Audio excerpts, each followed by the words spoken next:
Hey there. You probably know that we have a bunch of shows on the network over at Duckfeed.tv, but I wanted to encourage you to go check some of them out. Specifically, watch out for Fireballs. This is the other big show on the network, but it's apropos of this discussion because if you like the approach that we take in the off seasons, talking about games a little bit more zoomed out, 1 or 2 episodes per game, then Watch Out for Fireballs might be right up your alley. You can find it at watchoutforfireballs.com or at duckfeed.tv or iTunes. We've covered some amazing stuff even just this year. Mega Man 2 and 3, Castlevania Symphony of the Night. We just did a special episode about Nintendo Power.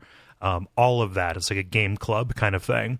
So go check that out along with a bunch of other stuff on the network. We'll be telling you about more things like this as they come up. But I think that's about it. Let's listen to this episode. Some of our landings were desperate adventures. We are now prepared to meet the inevitable counterattacks with power and with confidence.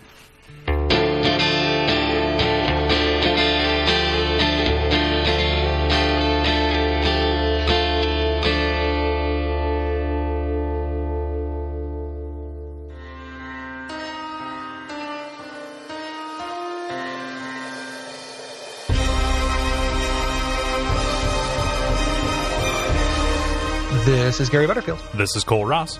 And you're listening to Bonfire Side Chat. It is a forgotten favorite. A lot of things are forgotten. Yeah, so many things forgotten. And this week we are concluding our discussion of Salt and Sanctuary. This is episode number 3, so go back and listen to the previous ones for generalities and the bulk of the game up to this point. The last episode we covered the Mire of Stench, and we got one of the brands that we need to proceed even further into the game. I wish I'd said an adjective favorite, because that feels about right. Adjectives. An adjective favorite, yes. Adjectives. The Salt and Sanctuary. Salt and Sanctions is a different. First of all, that's my favorite emirate leader in the in the Middle East. The Salt and Sanction wrestler. The weirdest gladiator. It's like the Iron Sheik and Salt and Sanction. Yep. Something real quick before we get started, I want to say, because a couple people had some feedback on Twitter. Yeah. And they're like, hey, if you guys don't like this game, why are you doing this many episodes on it? So I just want to address that because it's valid. Yes. As feedback. One, we already played it. So it's like, it would be hard to talk about this in one episode. Mm-hmm. There's a lot of stuff in it. It's really mechanically dense. We barely got anywhere in that first episode, and then 2, like, I think that, it's valuable, even if we don't like it, like there's stuff to talk about. Yeah. And it's kind of valuable. Like there's at least in this episode, I mean, I think there's only one, but there's really one really cool boss idea, things like that I do want to give time to. Mm-hmm. And then 3, the other thing being that, like, we're kind of, what does Bonfire Side Chat look like in a post Souls world? Like we're waiting for the DLC, right? To come out the same way you guys are, and I don't know, like it's not just about doing things that are good. Like a couple of people have said, hey, play Breath of the Wild for Bonfire Side Chat, and I'm like, I don't know about that. Like that seems weird to me. I really want to play that. Also, like, you can't buy Switches. No, they made 4 of them. Yeah, they made 4 of them, and 3 of them were given to streamers, and 1 of them was given to Waypoint. And that's the extent of it. So we're both looking like I would love to be playing that game, not necessarily covering it for the show, but I would love to be playing it. And it just and we already planned for this. Like, this is, for as much as this operation is just the 2 of us, the ship turns slowly because of just how many shows that we do. And so getting as far into it and deciding, we can't. That all 25 hours is going to be about 90 minutes of content we get to, like, put out. Right. Yeah, that's going to be 2 weeks of stuff for that 25 hours. Like, it's just a hard value proposition. Yeah, and there's just nothing else to really turn to right away because it still requires that we play it. And for as much as it sounds like we're miserable when we're talking about these things, we're still playing a game and talking about it and taking it apart and sorting the good from the bad. Yeah, which I find valuable, and I know people who listen, some of them find it valuable, some of them maybe don't, which is okay. Yeah. Like, it is, if you're not, same way that there are people who didn't like the Dark Souls 3 season because they're like, this is too cranky, like, that's okay too. Yeah. Like what you like. But it's not arbitrary, I guess is my point. Like, it's not, we're not doing it because it's like, man, it's super fun to, like, shit on this for 3 episodes. That's not really the case. It's more just like, I went through this game. Mm-hmm. I have these thoughts on it. I want to get that kind of down. Because it did every game you play, good or bad, like kind of teaches you a little bit about what makes good games good or bad. Mm-hmm. I think that's valuable to get down. And that's kind of what we're doing. And I think that this is the amount of time that's going to take for this particular game, being like as indebted to Dark Souls as it is, and having the highs and lows that it does. Yeah. So if you're thinking, man, I wish they didn't dislike this game as much as I do, I'm sorry, we can't change that. If you're thinking, boy, they sound like they're not having a good time, it's like, well, no, we are. It's fine. Yeah, like, no, don't feel bad for us. it's still, yeah, don't feel bad. Definitely don't feel bad. It's still fun. Yeah. Like it's not, it's still worthwhile. Like Yes. I feel like I did, if I hadn't played through this game and like thought about it and came to these conclusions, I would forever wonder like, what's up with Salt and Sanctuary? Yeah. So this is, it's good to know things. Yeah. Like it's good to know where you stand with things, and it's good to crystallize an opinion on things. And like if we had not done this, if we'd done this in one episode and moved directly onto Dark Mouse and then moved directly onto Neo and then moved, like we'd run out of stuff to move directly to. Yep. Because again, like it's not post Souls. Yep. Post Souls. Yeah. So I just wanted to address that real quick. I don't mind people bringing that up. Mm-hmm. Like it's also, I don't want to sound defensive. I'm just letting you guys know why. Yep. Because it's a valid question. Yeah. We're taking it with good cheer. All of it. Yes. Yep. Yeah. So let's move on to the Far Beach. Yeah. This is unquestionably the coolest area of Salt and Sanctuary. Because there's the least of it. Oh, we're the bad boys again. Zing, devil emote. No. The Far Beach, I put it here just because it is the opposite side of the island from where you started. We have crossed the entire breadth of the game world. We've gotten here by taking a boat from the other side. Over in the Mire of Stench and the Far Fortress or whatever. We could have gotten here before. Like this is past the Red Hall and the Dome of the Forgotten, over the Ziggurat of Dust, and there's nothing here except the end of the Despondent Thief's quest. Yes. Yeah. Which, like I said, the quest in Salt and Sanctuary, you're more or less just talking to them every time you run into them. Right. And the quests here, as opposed to shedding light on the game thematically, like the Dark Souls NPCs do, they shed light on actually what's happening. Right. Here. Yeah. So this, if it didn't, I think I mentioned the last episode, this could be where she actually mentions that like she finds out that the noble she was tracking was actually just a slave in disguise, which turns out to be important. Yes. And cast doubt on your entire quest here when you were, trying to escort this princess for this arranged marriage. Like that probably was not a princess. No. This whole thing was a ruse. You've been mimicked. So this is when that starts coming to light. There's going to be more information that reveals that, but this is one of the first major hints. Yeah. So speaking of mimics, the first area that we're going to go to here, the Dome of the Forgotten, we can get here from the Red Hall of Cages. You can approach it from either side. Whatever. This is a fairly like most domes. Yes, like most domes. Yeah, it's got some dome-like qualities, including being approachable from any side. Yep. So, this is a fairly sedate area. And the sanctuary is over there on the left. You're probably going to remember this place because the first chest that you go to turns into probably one of the cooler looking mimics we've seen. I love what these things turn into. I don't like the mimics in this game. No, no, I'm not saying it just to be. There's a boss in this episode I'm going to talk so much sugar about. Okay, like it is not just me being contrarian, but I just think they just look like they're just kind of tentacles. Oh, I don't know. They don't look. I don't think it's that imaginative. No, they get tall and tentacly. Yeah, I just like the way that they kind of like unspool or unfurl. Mm-hmm. Like the animation on it is pretty great. I think maybe because it's frame by frame. I don't know. There's something that I'm latching onto. Also, the fact that these are just more Krakens as well.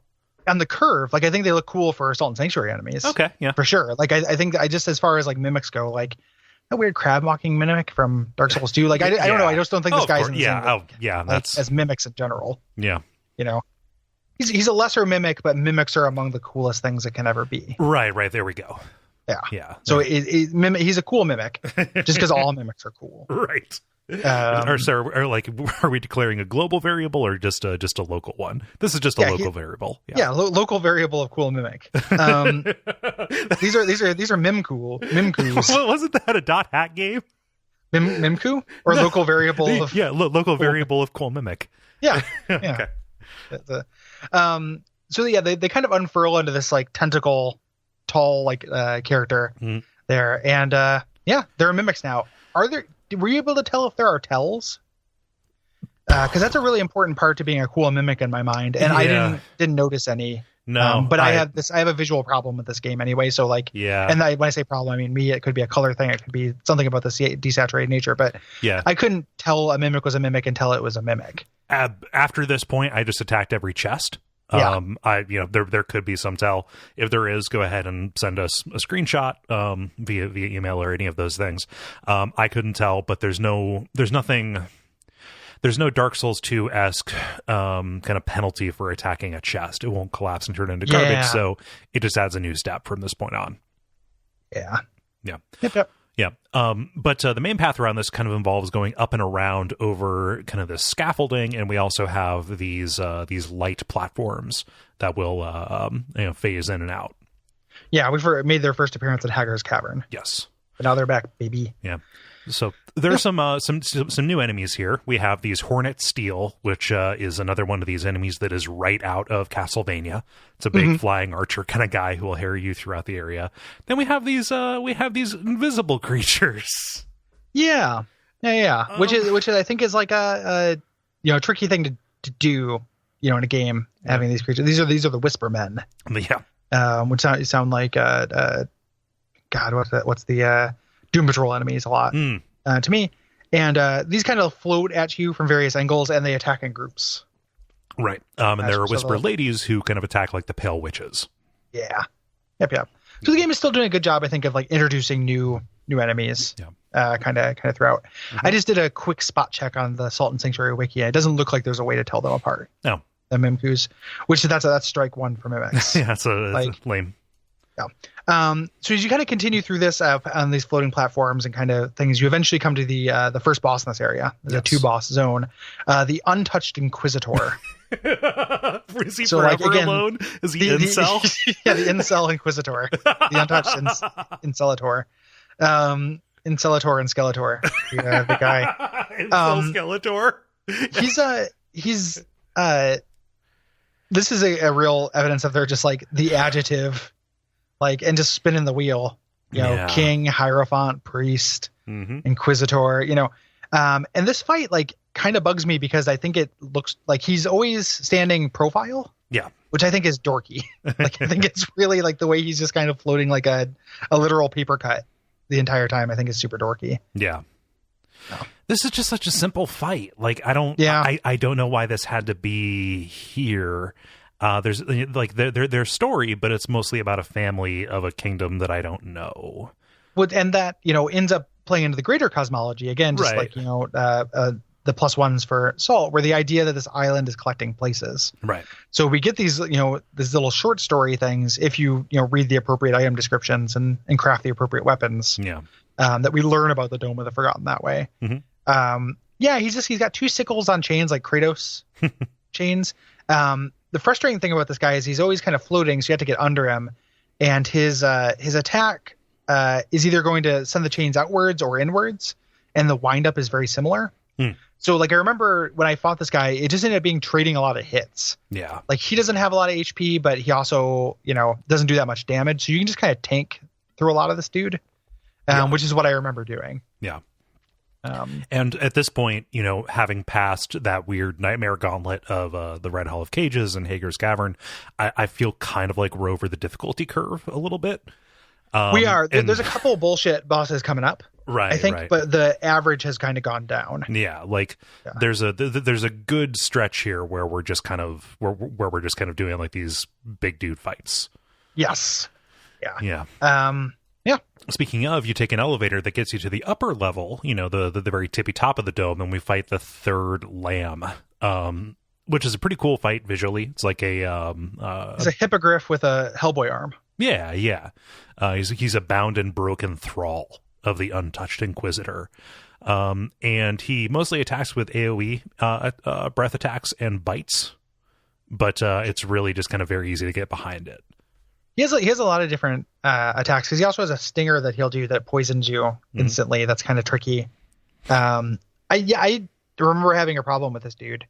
I actually went through. It was weird. I went through and looked at my tweets from when I was first playing it. Oh yeah, from last year. Yeah, and I was like, oh, like what were the friction points? And then watched it, because I didn't play through it the second time. And then I went through those tweets and I watched a bunch of YouTubes and stuff. And like, this guy has an attack that I think is kind of irritating to me, where it's and this is a thing that Salt bosses have a lot, where it's a got you, like if you dodge through it kind of attack. So he does this thing where he does an overhead claw swipe and jumps backwards.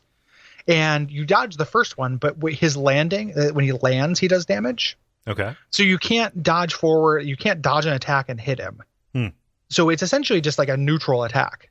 Like, because if you dodge through his overhead swipe and land next to him, you're going to get hit as soon as he lands. Ugh. So there's stuff like that, like in this boss that I don't like. And his lightning attack can definitely hit you while you're on the ground. And I remember that. A bunch of people, when I complained about that, were like, that doesn't happen. I watched a video of it happening today to 2 different people. Right. So he definitely can do that lightning thing while you're on the ground, which I think sucks. Yeah. So I think this guy's kind of bullshit. Like, he's not Tree of Men bullshit, but I don't like this boss very much. Yeah. I don't remember having any problems with it. Like literally the only thing I made a note of was his appearance.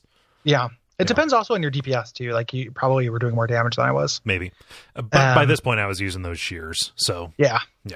Which I never ended up getting. After you beat the third lamb, you talk to this character named the Luna Sage, who shows up and gives you the hard light brand, which lets you walk on these blue light platforms as long as you have your torch out. Yes. And God help you if you're like me and you didn't. Well, no, the Luna Sage never says anything about the torch activating that. So God help you if you're like me. And then just like jumping and dropping and losing all of the souls from the third lamb fight. That sucks. Yeah. So I had to go and actually like do a search. Like, I think it was like a Yahoo Answers, like, pull out your torch, you dummy. Oh, cool. Thanks. Oh yeah. Thanks. Yeah. And she tells you, she also explicitly says like, hey, these buildings don't belong here. This is a weird Inception amalgamation of other lands. And says like, either like, this is just a theory that I have right now, but if you find a place called the Ruined Temple below this, then, we'll know that you're right. Yeah. Yep.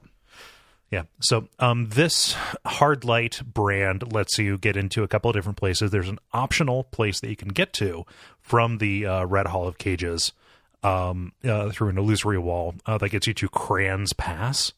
Cran. How are you naming your characters? Cran. He's crantastic. Cran believable. Yeah. So this introduces a new covenant. This is the House of Splendor, which obsesses about amassing wealth. I didn't look and see how that manifests in their in the items that they unlock for you, but I like that thematically as a group of people who recognize that we are mortal, so we have to surround ourselves with material things to know that we exist. They wear these cool gold masks, yeah, and stuff. Like, they look cool. They also, I guess this is something where it's obviously about gaining gold, and a lot of their items lead to that. But one of their covenant rewards is this golden wine, which is a huge buff. You can take it. So that's kind of a, it's a high level item. Yeah. And appropriately so, because we're, well over halfway through the game and they just introduced this covenant. Yeah. So. Yep. Dig these guys thematically. Cran's Pass itself is mostly just a small little test of wall jumping with a hard light, and knowing when to activate it and when not to. Yeah. Yeah.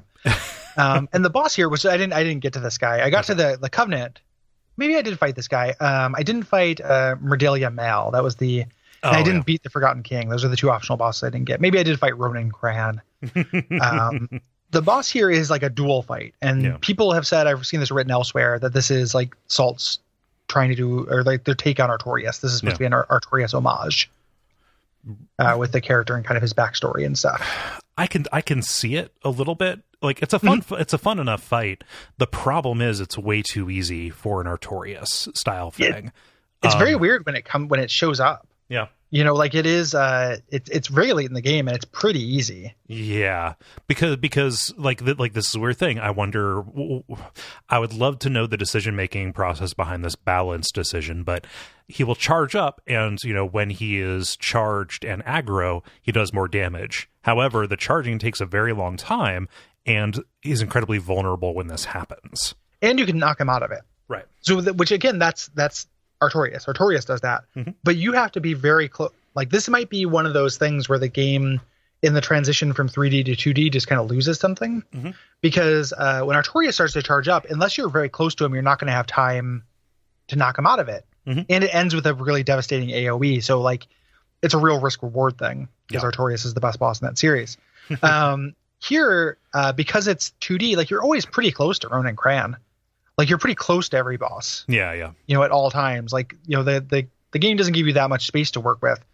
So if he starts charging, there's no reason not to just go up and wail on him and knock him out of it and just get tons of free damage. Yeah. It's so much easier to change your priorities within an encounter when it's in 2D like this. Yeah. Yeah. And that's just it's literally a dimension of space you're not worried about. Yeah. So getting close to somebody is much more complicated. Like, and there's a lot of enemies that do kind of ground hazards and stuff in this game. But that's a nail and you have a hammer. Yeah. Like there's one way to get through that, and you just roll through and it's fine. Yeah. His backstory, one Ronan Cran, he once served Jarrett, the King of Storms, who we have met, but we don't even realize it just yet. And, he was dishonorably discharged and, kind of set up shop here. Yeah. Yeah. He's like a knight he's a hunched over knight with a weird skeletal face. Like it's a fine design. Yeah. It's fine. Yeah. The critical path takes us to the Ziggurat of Dust. Yes. This is the something from column A of adjective from column B. So it's it's funny when we talk about this stuff in Slack, or when I was kind of grousing about this stuff in Slack, and I said like, "Oh, I'm stuck in the Ziggurat of Dust," and people were just kind of like laughing, like, "Are you're no, nobody's named that. Nothing's named that." Yeah, you're making that up, right? Yeah. This is the building that is most obviously out of place compared to the things that we have seen so far. Specifically because it is like this Egyptian desert architecture. This is like a pyramid that is full of completely different enemies than we've seen before. Yeah. So you have to get in through the bottom, and you can just also climb right over it. Yeah. Weirdly enough, like it is a pyramid with like steps. You can do this. And so this one you have, this is kind of where the kind of puzzle platforming starts to really show its face. Yeah. I'd say, because you have all the movement brands at this point. And this is where it starts doing one of my favorite things about the game, which is the weird upside down secret finding where you have to do like air dash. Like this is the one where there's that long stretch where you are upside down doing air dashes to find that secret, if I recall. Yeah. And in the kind of lower right of the map. Yeah. I love that. Like it's so disorienting to be doing platforming upside down and messing around with that. And that's such a strength of this game. Yeah. Like that stuff is really, really cool. And it's on offer here. Like this is where it begins and it will continue. Like there'll be a lot more of that stuff. Yeah. I dig this level a lot. Not, like the combat is just kind of there. Like it's always been, they're enemies and we're going to talk about them.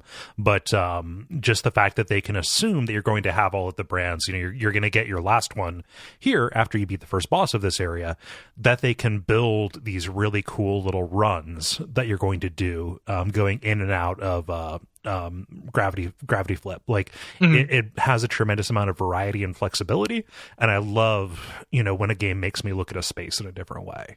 Yeah, they do it really well here too, because one of the things that Salt does really well, I think, and this is hard to do in a 2D game, is have the you see the treasure well before you can get it. Yeah. So then you start puzzling out, like, how do I get to that? That's something Souls has always done. Like, oh, there's a glowing thing out on that island, or something like that. Yeah. But this, comparatively, I talked about this in the first episode, you're seeing such a small space. Yeah. Like you're seeing the equivalent of like 6 feet in front of you and behind you if you were in Dark Souls. So to be able to do that, that kind of foreshadowing well is pretty cool. Yeah. I think. Yeah, it's pretty great. And I also like using the blue light to kind of create these chutes and extend the wall jumping space. Yeah, it's fun and good. Yeah. Yep. Some enemies that we see here, we get into these enemies that are just kind of redesigns, or they just fit into a slot. So the bound Aerox is just, hey, what about a large wolfman creature? We've had a couple of those. This guy's gimmick is that he's blind, so he doesn't have a very long leash for following you. Yeah, and consequently tough. Yeah. Right. Like, so he hits hard and stuff. So you don't want him to follow you. He hits hard and he works hard. He hits hard and he plays hard. Yeah. We got the Leech. Leech. This is the human. Leech. This is the caster. Yeah. In this area, who utilizes poison. This kind of poison fog area denial. Kind of attack. Yeah. The clay hybrid is just kind of a tough melee type. Again, is kind of this feral beast with a large clay mask. Doesn't really pop up too much. Yeah. It's something you, when you said that, like, they've kind of started reskinning enemies at this point, they kind of unlocked something. And I can't remember if I mentioned this before, but like, there's like an element to this where it's nice to have this variety as you continue through, but at the same time, like, if you don't have to approach them in a different way, mechanically or tactically, like, what's really the point? Yeah. Like they've introduced a couple enemies where they really do change things up. Like, I don't think this is true of the entire game, right? Like those eyeball monsters, those little flame skulls, things like that, like, are things you had to approach differently. Yeah. Yeah. But, the game doesn't really need this great a variety of big hulking thing that will charge you for a short time. And there's just a lot of them. So there's that thing that we praise, that the game is this, huge amalgamation of places from elsewhere. If they were just, these very disparately themed locations, from all around the world, it would feel off if the enemies were not themed appropriately. Yeah, well, of course. But I think it makes me wish that, it would be weird if they were just, here's this guy again. Yeah. But just like, what if the enemy had something to do with the place? Yeah, yeah. Like, that's kind of like, there's no dungeon ecology. Yeah, if there was just like a little bit more density of ideas. Right, like there's no reason for this enemy to be in this place. He doesn't take advantage of the aspects of this place. So you don't run into enemies that like interact with the fact that you can be on the walls and ceilings all the time. Yeah, yeah. That would be an interesting thing to do. Maybe they tried it. Maybe it's too difficult, because you're already concentrating on doing upside down platforming. Yeah. Like, I don't need creatures crawling and having to do like lots of battles and shit. Yeah. But they don't like the platforming mechanics don't intersect with the enemy design very much in this game. No. So we'll save that for Salt 2. Yeah. Yeah, maybe. Like, maybe, that'll be the thing. So they'll do more of that stuff. Pepper and shelter. Like the Salt and Sanctuary 2, like, I don't know, the dried mandate, the mummy shotgun. I would like it if there's a little bit more of that. I understand that's a nitpick, but like, it does feel like, I've just seen enough of these big hulking brutes. Yeah. So. Yeah. And there are other enemies here too. There are these things, brats. Like the vexing brats are just these quick melee enemies. The fetal brats are like these weird gooey baby bird enemies. They pop up in a couple of places, but I don't remember making a note of them before. Yeah. The boss for the top area here is the Dried King. And this is a very easy caster boss. Again, we have these enemies that just don't have an awful lot of hit points. This could be a result of, again, me using those shears. Who knows? I didn't try using it. Yeah, this guy's easy too. Yeah. Like, easy. I think he's considered to be a pretty easy boss anyway. Okay. But I actually like the way he has cooldowns, which is great. And I think his area denial thing where he sends the lasers down is a really cool attack. Yeah. It's like lifted straight out of like a shmup kind of thing, right? Yeah. But he just doesn't move very much. Right. Like, he just stands profile. Again, if you imagine all these guys staying with their sides to you the entire fight, like, it's pretty goofy. He literally stands profile to you the entire time and just kind of like cast spells left and right. But he's facing the character. He's just profile to the camera. I thought he was facing the camera. Oh, maybe I'm okay. There we go. I'm not looking at a video of him right now.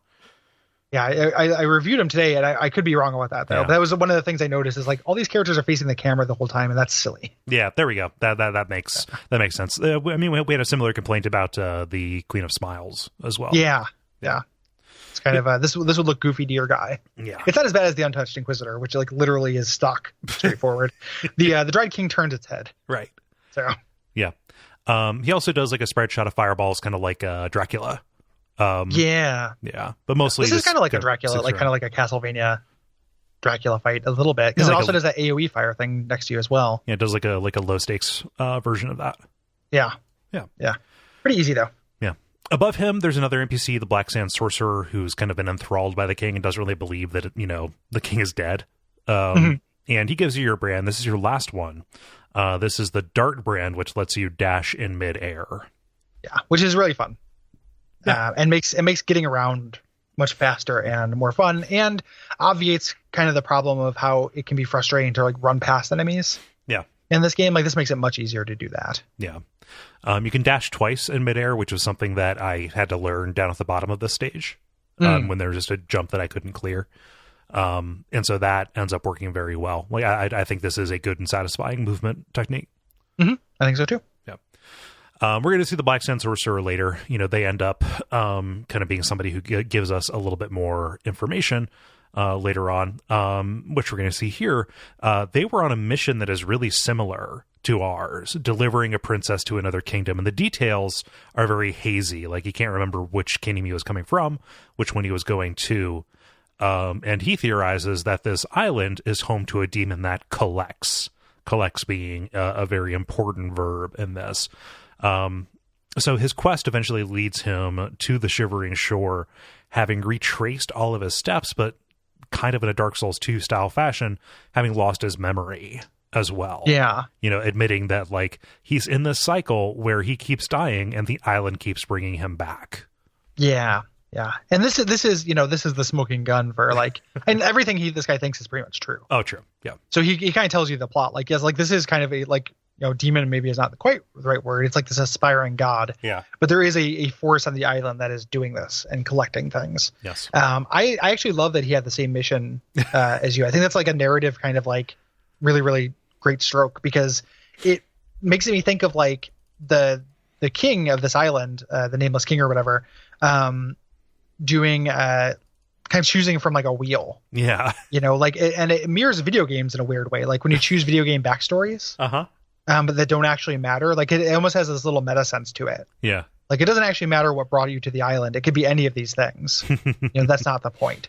So there's a little bit of like kind of weird metatextual stuff to him that I like. Yeah. Or that idea. I just love the idea of like getting people to this island is like recruiting them into an MLM, Oh yeah. Yeah. Like, do you want to work from home? Yes. Yeah. Listen, like it's just like this guy who got me into it made this much money. I've been rewatching The Office. Okay. And I just read there's a cold open where Michael Scott's trying to get everybody into a pyramid scheme. And everybody's like, that's a pyramid scheme, right? And he's Jim like, has him draw it. Yeah. He draws it. He just goes up and just draws a big triangle around it. Like, I need to make some calls. Yeah. It's real good. Yeah, I'm on a King of the Hill rewatch right now, and there are two episodes where Peggy Hill falls for a pyramid scheme. Peggy's such a good character. I know. Man. So we got this brand, and now we have, this is what peak male performance looks like. Yes. Or female, if your character happens to identify whatever character you choose. Yeah. But this lets you get into the lower ziggurat again by doing these inverted jumps on the underside of the pyramid. I love that. The way that, like, okay, ziggurat, this stair step pyramid. Oh, it works just as well upside down. That is a very good place for them to use this trick. I think that you could probably make the argument that this is the coolest level in the game. Oh yeah.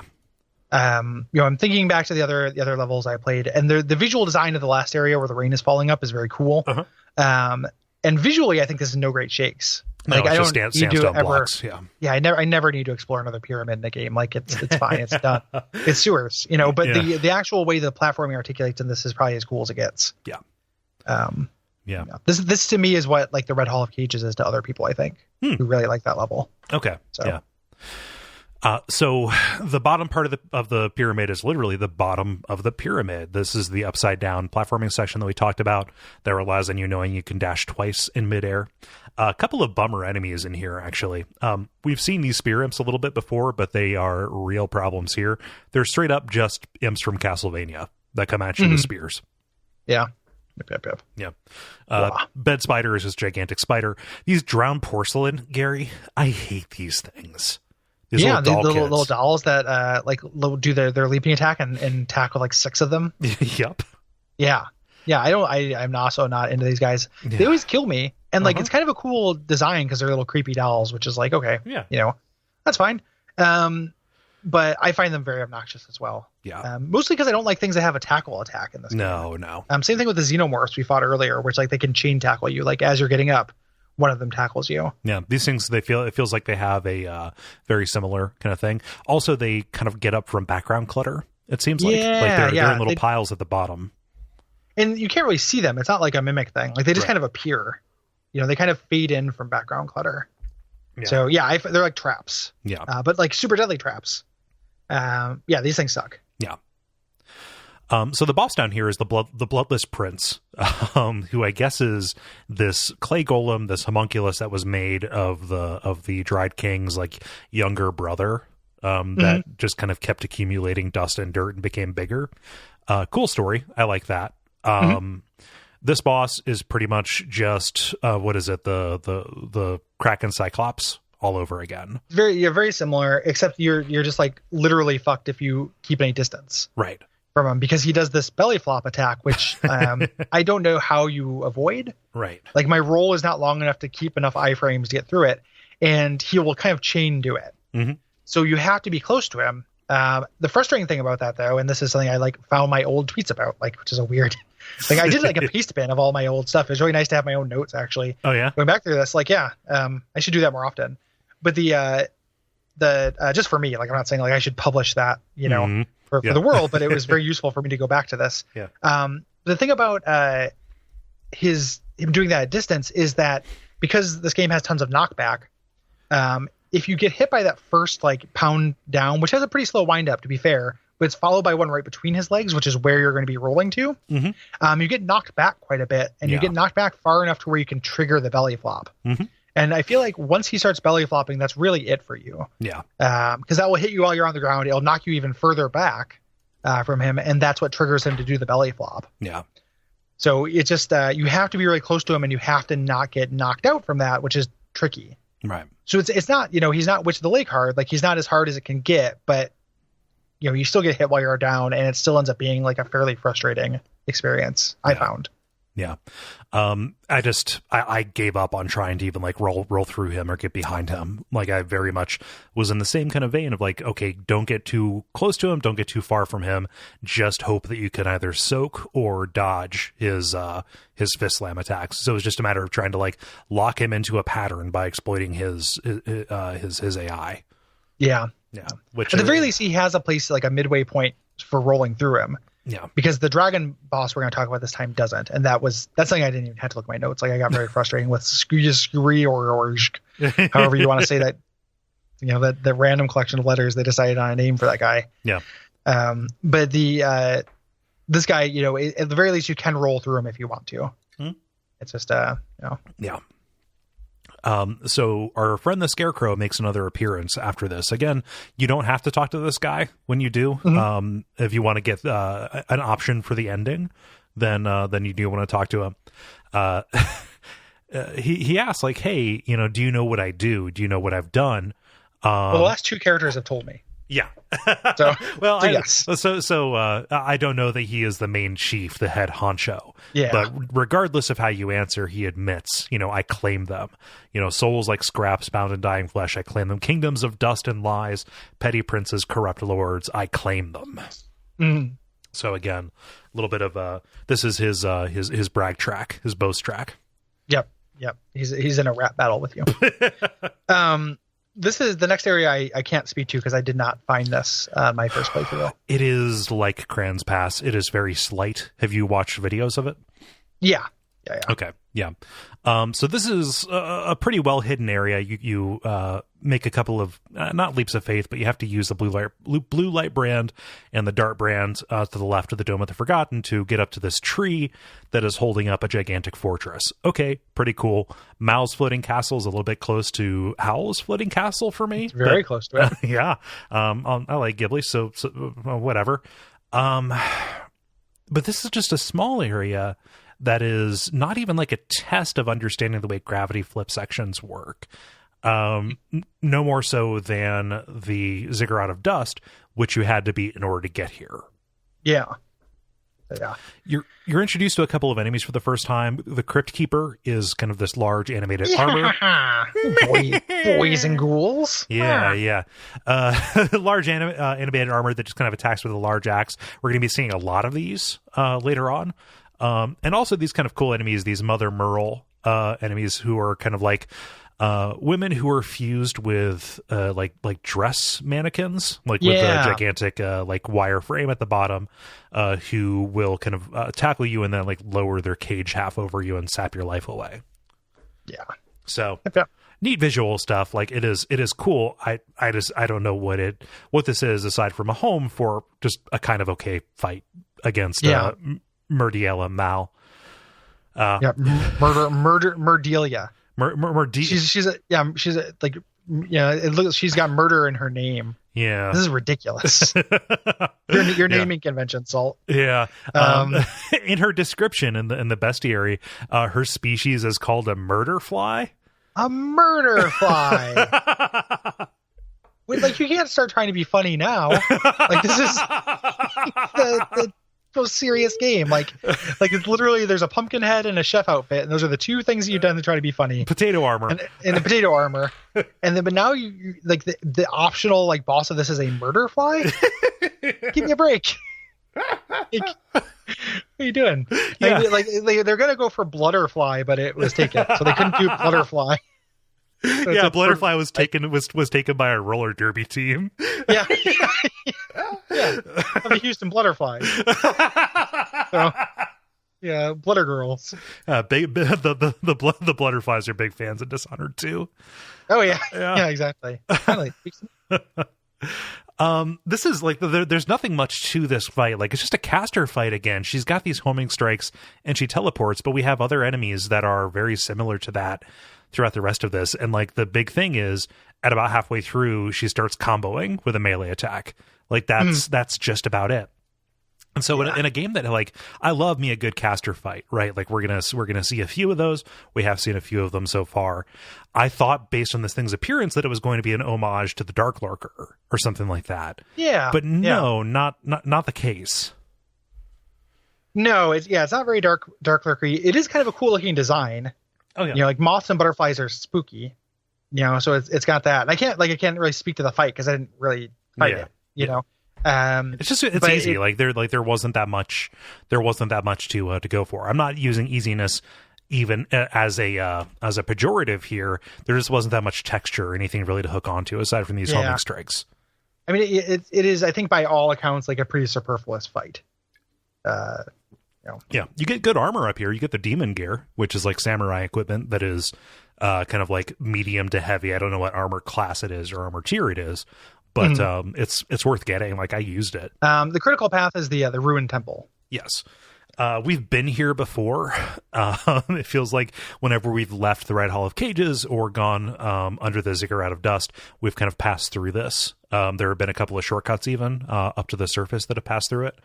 The ruined temple is just kind of this gigantic amorphous area to the point where it's really hard to take notes on any particular scenes in it. Mm-hmm. You know? And a lot of enemies here we've already encountered just because there is bleed from other areas into this one. Yeah, I remember the little porcelain dolls being a thing here still. Yeah, hangmen are a thing here. Yeah, and those things suck. Another, and again, just like this area has a lot, like a big ogre enemy, like the thing of arms. Yes. Which kind of cool looking, you know, I guess. But it is just another big ogre thing. They couldn't get the He-Man license for this. Yeah, they do. They couldn't do Man at Arms. Yeah, Man at Arms or what's that? God, I forgot the name of that. The He-Man thing. Arlie Army. Yeah, there we go. That's probably the name of the He-Man character. Arliss Army. You know, the character. Yeah, but he's like just a big hulking guy. He kind of looks like Spider-Man when Spider-Man had that weird like. You ever did in the 90s with Spider-Man, like, got a bunch of spider arms that came out of him? No. There's like a Spider-Man that is like a weird nightmare version of Spider-Man that was around for a little while. Is it like anatomically correct Spider-Man from Venture Brothers? It's no. Okay. No. I mean, presumably he does have spinnerets. Like I've never seen full frontal with him. Okay. Sadly enough, but like he does have a bunch of, you know, big crazy spider arms. So. Yeah, the 90s were real weird for Spider-Man. Does he like go out and just like wrap up Nutria as snacks? Yeah. Okay. Yeah, he just sits there and drinks sugar water and like eats flies all day. Cool. It's pretty cool. But yeah. Yeah. I took there's an enemy here whose name I didn't write down. The parts that intersect with Siam Lake and Hager's Cavern have these cave keeper kind of things that are again large ogres that have head lanterns on them. That kind of like reverse light. They suck light away or something like that. The head lanterns make them look like anglerfish a little bit. They hang on little lamps of their length, and they're explicitly like Eastern designed. Yeah. If I recall, they kind of look like like Oni, like a black mage kind of thing, like a rice picker hat kind of thing. Yeah. What are those things called? The actual hats. No, the monster. Oh, the Oni. is it called a cave keeper? Those things? I don't know. Those things are. I was trying to look up a picture of them, but like they have like a kind of a rice picker hat. It's probably a Neo. Yeah, it could be. It's like there's a lot of samurai. Like if you like ogres, you will like that game. Yeah. This is the my favorite boss concept in the game. It's really good. I think this is the coolest boss in Salt and Sanctuary by like a lot. Yeah. And this is the coveted. Yeah. The boss down here, which is like it's not that cool. Like you figure out the trick pretty quick. Mm-hmm. But it's a really cool trick. Yeah, and it's one that would be very hard to execute in a 3D Souls game. Like this is very much like a 2D Castlevania kind of jam. It does feel like a Castlevania boss a lot. Yeah, to me, like this could be like a Dawn of Sorrow boss. Yeah, to me, this is the coveted, and it is two kind of ghosts. The ghosts just look generic and not that great, but they have this gigantic axe that they're using, and they're kind of taking turns, like picking up the axe, doing things with it, and shooting spells at you. And the ghosts are invulnerable. The axe is the enemy. Yeah, it is the coveted object. Like that's the boss. It is an executioner's axe that just people love to use because it is, it's a sentient weapon that draws power from the people it kills and also the people who wield it. And so it's presumed that the spirits that are wielding it are, people who died carrying it or whatever. And it continues to thirst for you. Yeah. I love it. Yeah. Like I think it's a really cool boss that because when they can kind of keep you away from the axe, but they also are drawn to it, even though it would be a much harder boss if they just kind of stood back and threw spells at you. Mm-hmm. But you have the sense that like they can't really keep away from it. Yeah. Like there's this like little sense of temptation and stuff in their animation that I think is really cool. One of them is always kind of going for it tentatively. Yeah. And I think it's a really cool boss. Yep. I like it a lot. It's not like a typical Souls boss kind of loop to it, right? This wasn't particularly difficult.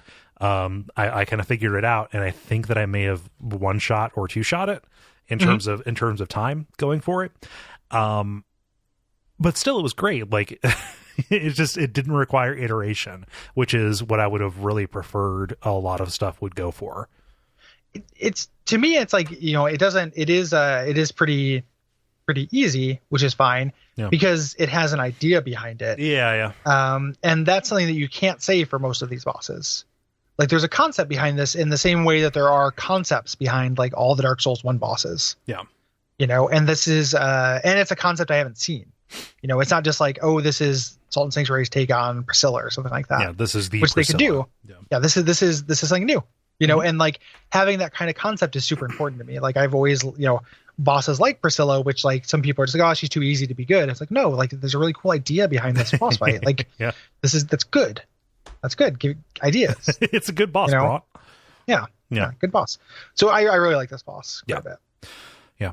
So you can get you pass through this and you get down to the very bottom where the Masterless Knight is at. Kind of right before Siam Lake. Siam Lake is the critical path, but he talks about venturing into this dark forest that is off to the right. And this is a place where we can go to get to this optional area, the Pitchwoods, that people don't like. Yeah, because this has those weird llama monster things in it, right? The spiky dinosaur horses, that one shot you. The spindle beast that one shot you. Yes. Don't create monsters like this. Like they look like little alpacas. Like they're like it's really goofy looking enemies that just happens to be stronger than any enemy in the game. Yeah. So it's like okay. Yeah. I don't like being one shot by enemies. And I know what they're driving toward, right? Because this is a very intricate platforming challenge. This is like something out of Cave Story, except with Salt and Sanctuary mantling, where you have these platforms that are phasing in and out of existence, and by the time you pull up on one, it might be phasing out when you get there, when you get up there. So like that is how you stay off of the ground level in order to not be killed instantly, right? And you can work your way up and find another sanctuary up by the far beach, but that is the main challenge of this place, and that is why I think it's so notorious. Like, I mean, it's hard for me. I'm trying to think of what a good alternative would be for it, because it's like instant death spikes, Well, yeah. So is it like instant death spikes? Is that better? If it's just, falling down, taking a little bit of damage and having to do the whole thing over again, that's also like That's probably the best, but it's also not great. Yeah, it's punishing you with time. Yeah, just like, do this again until you do the whole run perfectly. Yeah. It's functionally the same as a bottomless pit. Mm-hmm. Because you can't really fight these guys, and there's no reason to fight them either. Like when I first ran into these guys, I was like, what happens if I kill one? Because they're really tough. Yeah. And they have an okay chance at dropping decent upgrade materials, but they give you like so little salt, and they're made of salt. Like it's these things are made from the architect, and that they're specifically that's why they're so powerful. Is they're made of salt alchomancy. Yeah. Alchmancery or whatever. Alchomancy. So like alchomancy. So like they just it's so little reward for them. They're just there to be a bottomless pit. Yeah. I mean, it's a bottomless pit that you can like luck out of if you happen to time it just right. Just right, yeah. I also think they don't look very cool. Like for the strongest monster in the game, they look like little, again, they look like little alpaca things. Go full like joke and make it a cute little ladybug enemy that'll wreck shop and turn you into a skeleton. Or make it look scary. Oh, true. This looks like something you could ride in this world. Like this is like a chocobo. So, yeah. I don't know. It's I powered through it. And got over to the right to that to the sanctuary for the Keepers of Fire and Sky. Yeah, man, why would they hide the caster covenant behind all of this hard as shit? Yeah, it's very very ridiculous. Like I mean, we talked about this already, so we don't need to spend that much time with it. But it does discourage that build variety. Like the same way the upgrade tree makes it like such a bear to be like, I want to do light armor and heavy weapon. The covenant system discourages playing a caster.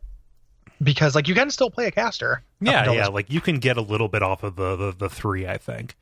Yeah, but you just can't do the really cool, like I get to play with all the cool toys. Yeah. Until you're almost through the game. Yeah. Like this is like we're near the end. It's like a Bloodborne thing where casting where arcane stuff was gated behind so many different things. Like this is obviously just a build for somebody who is aiming for New Game Plus. Yeah. I mean I think that's what it is because casting is very powerful. Yeah. In this game, but I think that I would rather there be more variety. Yeah. I quit like this run up when I played the game 4 times, getting up to the the dragon, more or less each time. I quit a caster build because I couldn't out damage the fire skulls in that area before they would set me on fire because my melee attacks weren't strong enough and my sorcery attacks certainly weren't strong enough. Yeah. So. Real bummer to put this covenant here. This would have been a good place for the goal, for the covetous covenant. Yeah. Anyway, so further to the right, there are these cool enemies, the Impaled Knights. They're crucified and they hop along and stab at you. I dig that. That is a cool idea for an enemy in this. There's an optional kind of place that you can go through this long drop kind of segment, this 2-2 drop kind of thing, to get to the Blackest Vault, which is an optional area that is just a sanctuary for the Betrayal Covenant. You can't get in unless you have defiled the sanctuary. Unless you've defiled the sanctuary and died. Yes. It's really weird. Like you don't yet and not succeed. Yeah. So you get an item that will allow you, it either will, I think it puts like an elemental effect on your weapon, but you can also use it as a sanctuary to defile one. And then you fight whoever happens to be in the sanctuary. Mm-hmm. So if there's a blacksmith, if there's a guide, and then just a wave of monsters come in. I was disappointed in that. I was really hoping it'd be more people. Yeah. But that doesn't. It's just monsters. And then if you win, you've defiled the sanctuary. Great. You have to die, and then you wake up with an item that allows you to join this covenant. Yeah. So it's kind of weird. Like you have to do this evil thing and fail at it before you can join this covenant. Yeah. I'm not sure what benefit this covenant gives you for kind of going forward, aside from giving you a bit of a new kind of gameplay goal of going and defiling as many sanctuaries as possible. Yeah, because it's not you're not invading, right? This order of this would be the invading covenant if there was online multiplayer in this game, and that's what it makes me wonder if at some point that was the plan. Yeah, and the you get like the items you get from increasing the thing. The expunged heart. Okay. No, that's the item you need actually to get into the thing is the expunged heart. Because I'm kind of looking at it to see what following items can be trained. Yeah, you just get more of these expunged hearts. I mean they sell a couple like interesting weapons and stuff, and a couple cool spells and miracles. Yeah. I think, and that's really it, though. I think that's really the idea. Is they have powerful magic. Yeah. So this is another way that you can get kind of powerful sorceries and stuff. Yeah. And you don't have to go through the pitch woods to get to this. You can also get to it from Siam Lake, but it is still very near the end of the game. Yeah.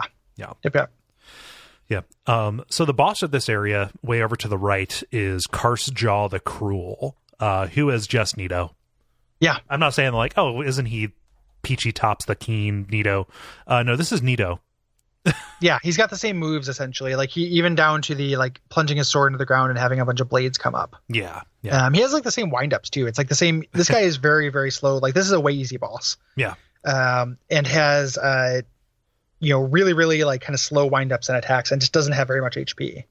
Yeah, he makes up for that with this kind of frame perfect teleport. Like he will just disappear and reappear beside you with no windup to it. Yeah. So you just have to assume that wherever he is at, he can close the distance with at basically at no cost. Yeah. Yep. So yeah, you can't really keep distance from him. You have to stay close to him, which tends to be fine because he has a really long recovery period from his attacks as well. Yeah. Yep.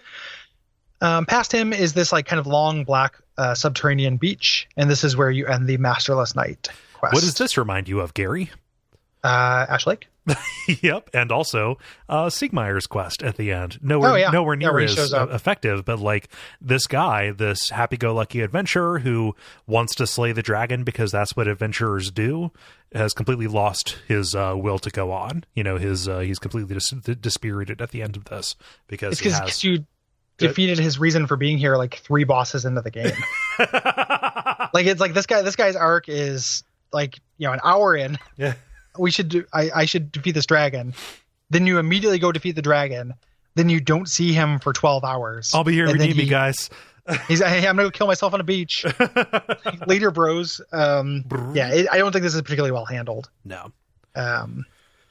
Yeah. So the main path, and we're getting pretty close to the end, takes us over to the left from the ruined temple and takes us into Siam Lake. Siam is a place. Yeah, this is like naming it like Thailand Lake or something like that. Lake Canada. Yeah, like that's so. What a weird. Why are you naming things like this? Like, why are you like this? Why are you going to like Siam is a place? Yeah. And it's the old name of Thailand, right? So it'd be like naming this like Istanbul Lake. Yeah. Or Constantinople Lake. Formerly Myanmar Lake. Yeah. And who knows why Siam Lake got the works? Mm-hmm. It's nobody's business but the Turks' Salt and Sanctuary. Yeah. Jesus. But it is a ridiculous name. Yeah. Like I was just like, and I looked it up. I was like, well, Siam's a thing. Yeah. And then like looked it up and I was like, this is so fucking stupid. Why would you do this? Yeah. Why are you like this, Salt and Sanctuary? So anyway, so you get here. It's really just a boss arena and a sanctuary. The old man shows up and kind of confirms what that sorcerer told us back in the ziggurat, saying, "Hey, there were all these other shipwrecked people here. They were chipwrecked, more accurately, with delusions of a quest, talking about." Slaves and whores dressed as nobles and, petty thieves acting as knights, things like that. And he says, like, hey, who betrayed you? What happened to you before you got here that led to you being here? Yeah. I don't think we ever get an answer to that either. No. I'd rather not have an answer. No. That would be, I need Salt and Sanctuary origins to tell me about it. There is literally a Siam Lake in Tennessee. Oh, cool. Fucking A. Anyway, he's just really underlining it at this point. And it's the kind of thing where like, it is kind of a sophisticated idea. So it makes sense to go over it. Yeah. A bunch of times, like it's kind of like not sophisticated, but it's kind of like heady in kind of a sci-fi way. Uh-huh. But every character is pretty much telling you the plot at this point. Right. That you run into. Like every one of them is like really underlining like, hey, none of this stuff was real. This place collects places. Yeah. Which I think is neat. That is an amazing sentence. This place collects places. Yeah. I dig it. It's neat, but it is kind of going over it. Like there's not, since these don't exist as characters really. Yeah. There's nothing else for them to really talk about. Yeah. Yep. And I would love if there was more dramatic irony around this. Like if there were people who clung to their delusion, This game like is in desperate need of quiet time. Like if you came into one of these places and it was a town that was like functional and nobody knew that they were, on this island. Yeah. You know, when you like talk to people and stuff, like that would be super neat. Like how creepy would that be? And eventually it could turn against you, you know, or something like that if you needed to become a combat dungeon at some point. But like having something where it were some people, like you said, dramatic irony, like some people who weren't in on the joke. Yeah. As opposed to nobody being on the joke and then everybody being in on the joke all at once. At the same time. Yeah. Including the player. You know, like it's not a very, like, it's a cool story that's not told in the coolest possible way, I think. Right. But I could be bitter because this is one of my least favorite bosses in video games. So wow. So we're not going to fight about this. I just got incredibly lucky. I think it took me like 3 tries.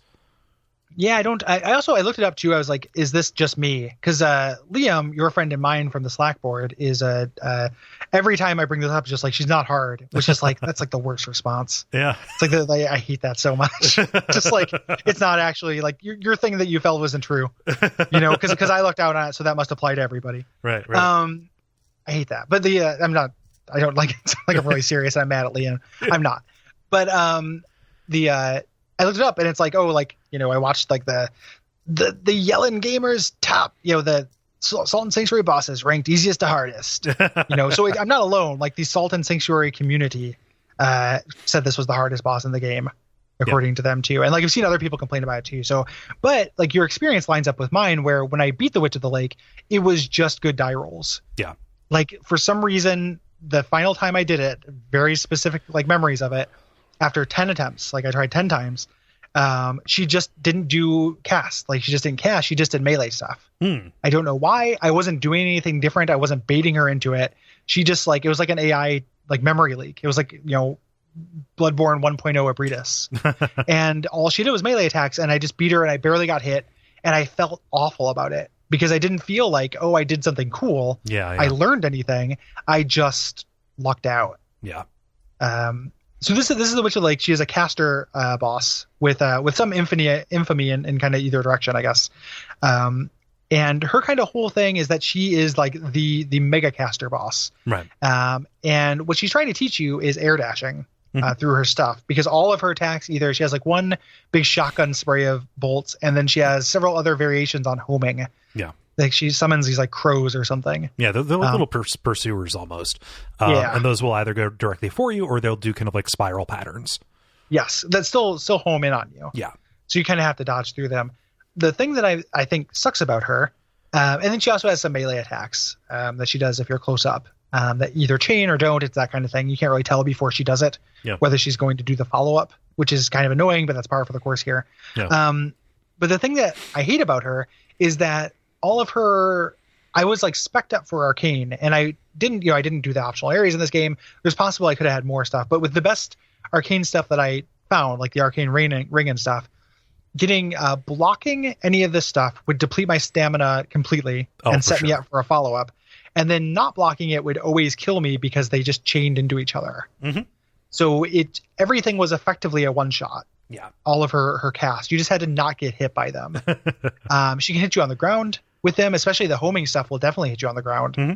So if you get hit by one of her melee attacks because it didn't signal that it was going to do the chain, and then she just immediately follows that with that shotgun thing, then you die. Yeah. It just kept happening, and it's like a really easy boss run. Uh-huh. You know, so it was rapidly iterating on it. It's right there. So it was like rapidly iterating on it, but like I was pulling out my fucking hair. Yeah. Like I hate this boss. And I can't, I don't like being one shot by shit. And I don't like being effectively one shot by things. Yeah. A little bit less than I like being one shot by things, where it like gives you the illusion of being able to get out of it. Yeah. But you really can't. Yeah. It's that shotgun effect, or the machine gun where she does the spray of the white diamonds or whatever, that is especially egregious. Like that will, there's no sense even trying to block in this fight, is the sense that I got. And I'm not normally the guy who says like, oh, just two-handed, bro. Like that's not my angle on a lot of this. But like my goal after like the first 3 times that I died to her, like specifically to that attack, was like, I need to figure out what I need to do in order to not get her to trigger that, or to be on the other side of her when she does it. Part of the issue with her too, and this is something that I forgot until I reviewed my tweets, but there's I would say something like 70% of the bosses in this game resist blunt damage for no like real discernible reason. And that's where I'd put all my points. I was using a big fuck off hammer. Yeah. And most of my upgrades and stuff. So it's like, yes, I could go and upgrade another weapon, but I'm like near the end of the game. I'm like 85% through the game. You're pretty well invested in a path.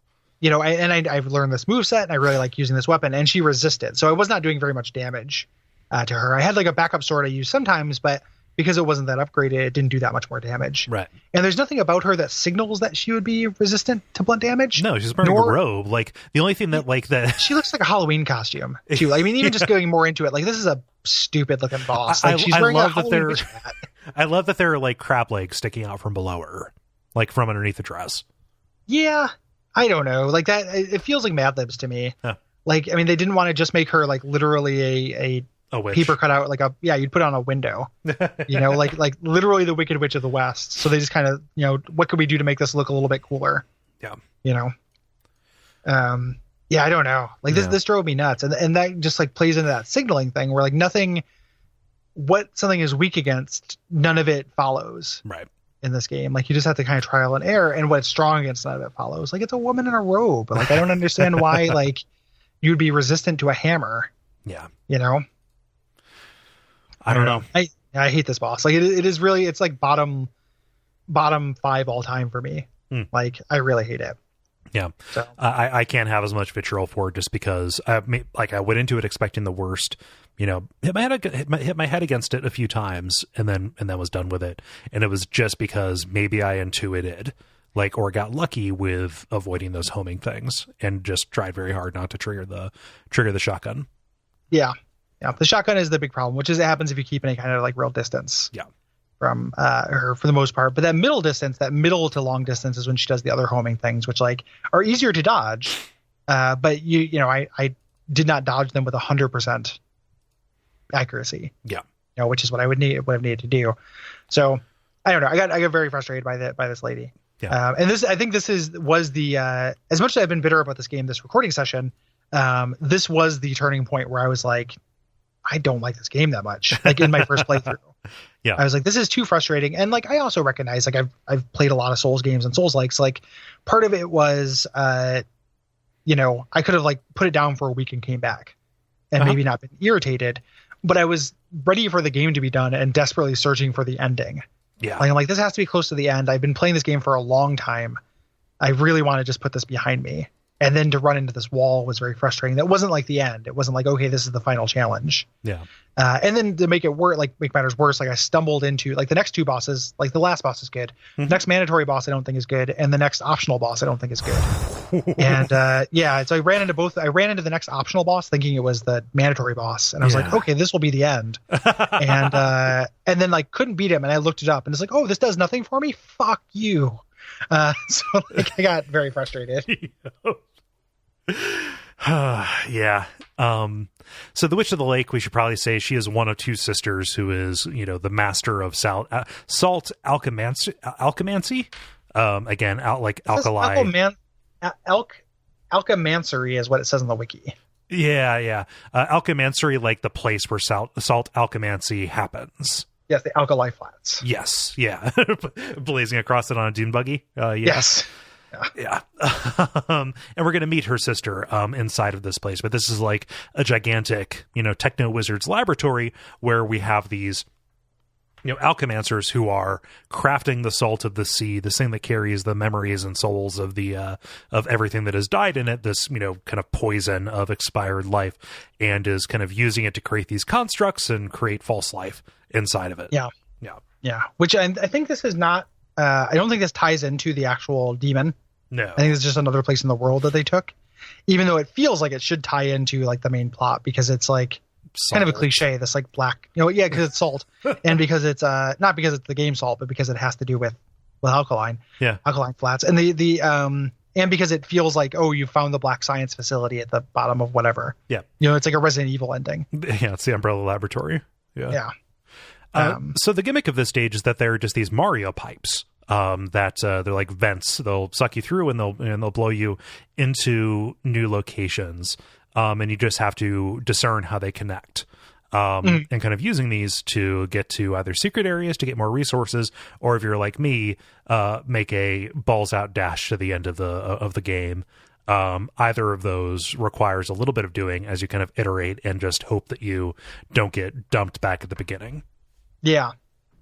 which is very frustrating, and also not like compare this to the Ziggurat, like not particularly creative, right? As a thing, just these Mario pipes. Yeah, yeah. It's like Chutes and Ladders. It's a lot like Chutes and Ladders, actually. Yeah, like because you don't know what you're doing. Like when you go into a pipe, you don't know if it's on the critical path or if it's just going to dump you back. And dumping you back, like you probably kill the enemies between you and the pipe. Yeah.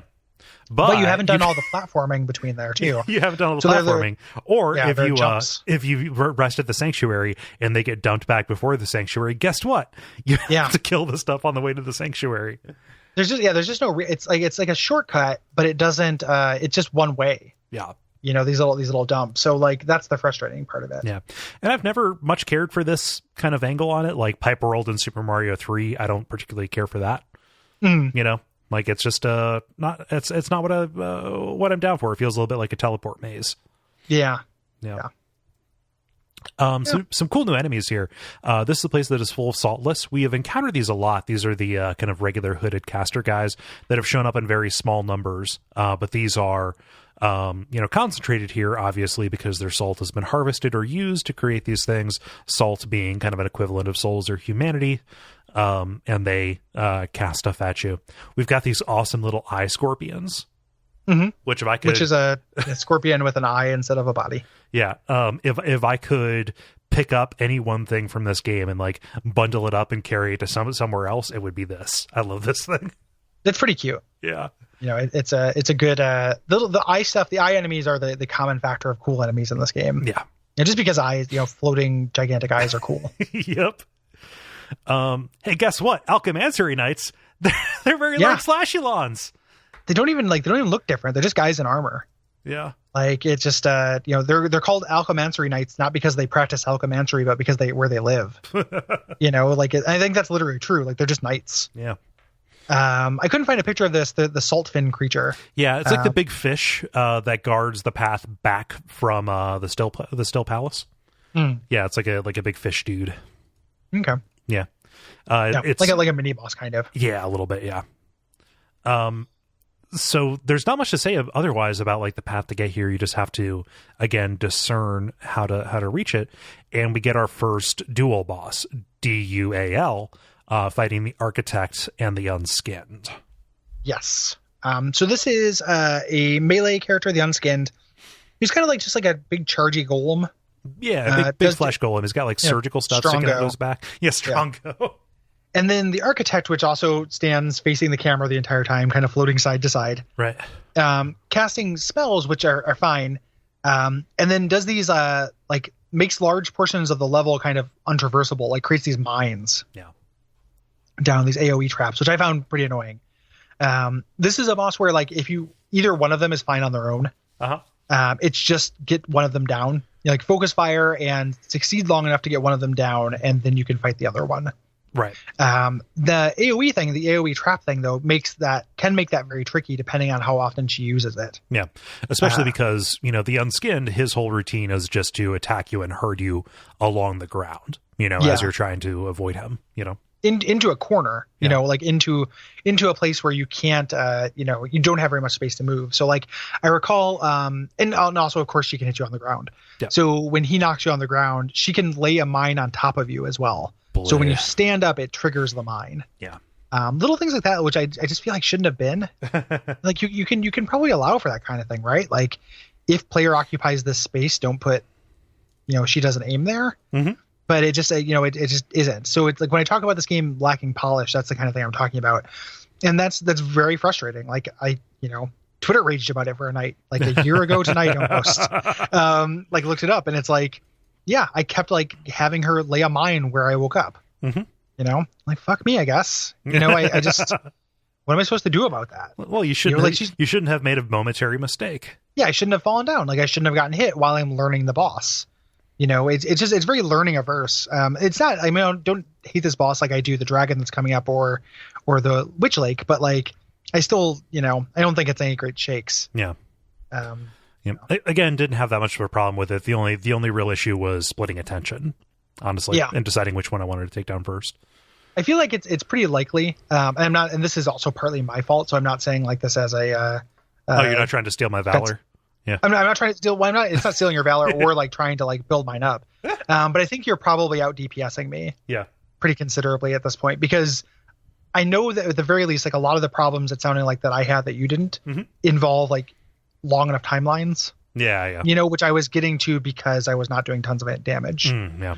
But like, I mean, I don't feel like, you know, knowing what I know now, having kind of researched the game, like there were more efficient ways to play. Just sitting down to play a video game, though, I don't feel like I was doing it wrong. Like I was, you know, hey, I really like this weapon's moveset. It seems to do decent damage. I'm going to build it up a lot. Yeah. Not knowing that it's going to make bosses nearly impossible. Yeah. Bosses that are a huge portion of this game. Forever. Like just, you know, not nearly impossible, but just be like, oh, you know, you're doing half the damage you should be. Yeah. So you have to avoid these attacks for twice as long. Yeah. You know, and that's frustrating. Yeah. You know, because I don't think I knew that there was like a cap for it. And this is not a Salt and Sanctuary specific problem. It's just kind of an interesting thing that can happen in games with upgrade paths like this, right? Like I happen to know what a good amount of damage to be doing in Dark Souls is. Yeah. But I don't remember how I learned that. You know, if I was only doing half that damage, I might think, oh, this is pretty good. Yeah. You know, this game is just much harder. So I don't know how a game goes about signaling that to you. You know, that like, hey, you're not doing enough DPS. Yeah. Outside of just like showing you numbers or Yeah. Like so, it feels a little bit like the fatigue system would have helped contribute to that. Like, oh, if you have no health left, like you need to work on staying, you know, either staying alive for longer, avoiding more hits, or killing them faster. Like it's putting a little bit of a timer on your own ability to survive. Yeah. I mean, or it's just like this is just a really tough boss, because there are bosses that show up where they're just like kind of tanky. Yeah. You know, even if you are doing really good damage, they just take a long time to beat. Yeah. You know. But there's that opportunity cost in terms of build and weapon choice where it's like I'm already down this path, you know, which is just kind of frustrating. You're down that path and you have 5 gray pearls to use. Yeah, and I'm 95% through the game. Yep. You know, it's like I don't really feel like fucking around with like switching this up now. Yeah. You know, it feels more intense than like if I had like a fully upgraded, you know, longsword in Dark Souls is more viable than my gigantic hammer was in Salt and Sanctuary. Yeah. Fully upgraded, you know, kind of continuously. Like those resistances to attack types are more pronounced in this game, which would be fine as a thing if you want to emphasize it. Like it could be like a Vagrant Story kind of thing. Yeah. But it's not telegraphed and it's, you know, arbitrary. Yeah. So that's frustrating to me.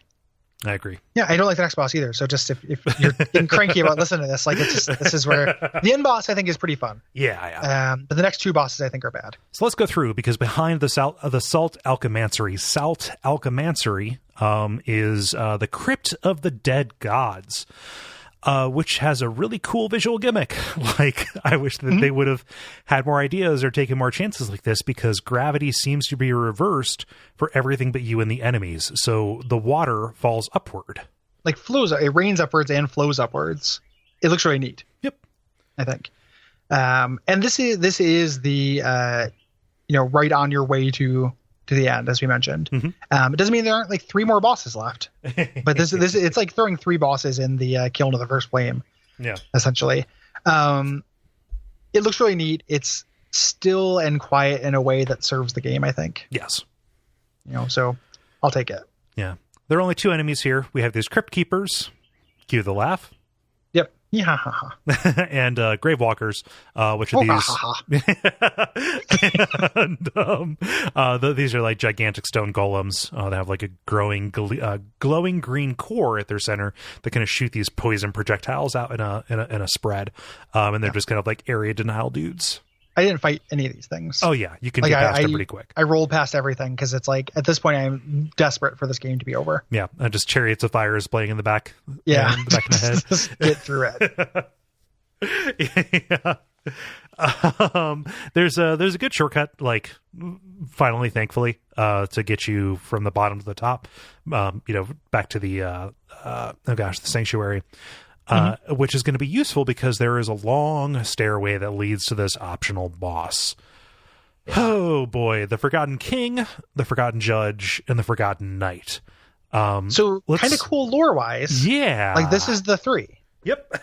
This is you know, those covenants you ran to that very beginning, that religion, the kind of main religion. Hey, most people worship the 3. Yeah. This is them. Like they've been worshiping a dead god. Yeah.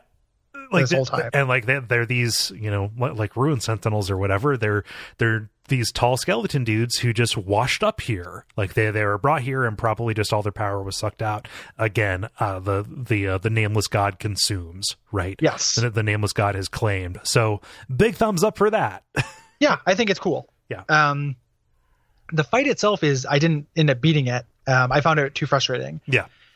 They both only have a couple of moves, but there's 3 of them and they're giants. So they take up so much fucking screen space. Yeah.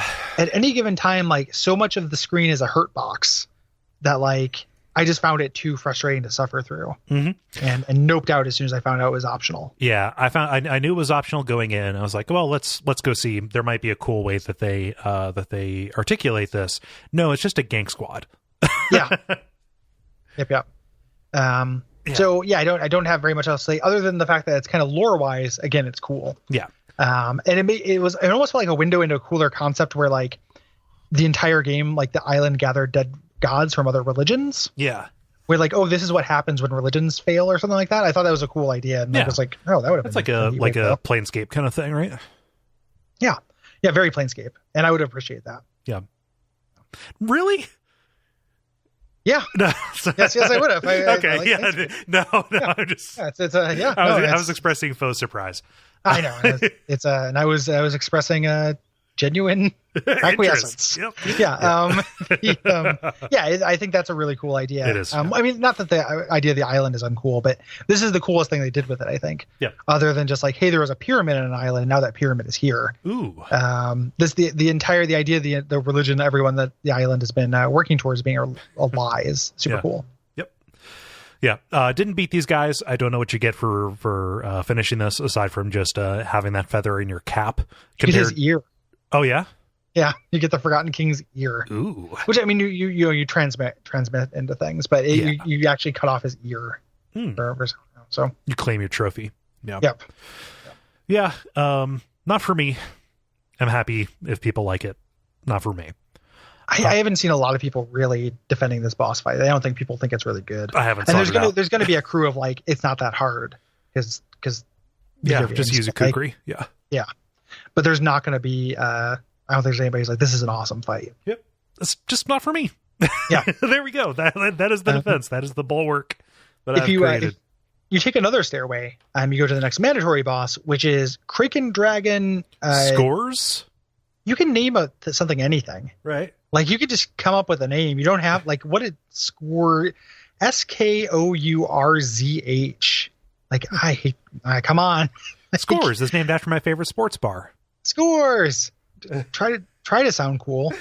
So this it looks just like Seath. He's a big tentacle-footed dragon. He's too long to roll through, and he gets you in a corner where you can't do anything. Yeah. Like you can't roll through him. Why is this boss?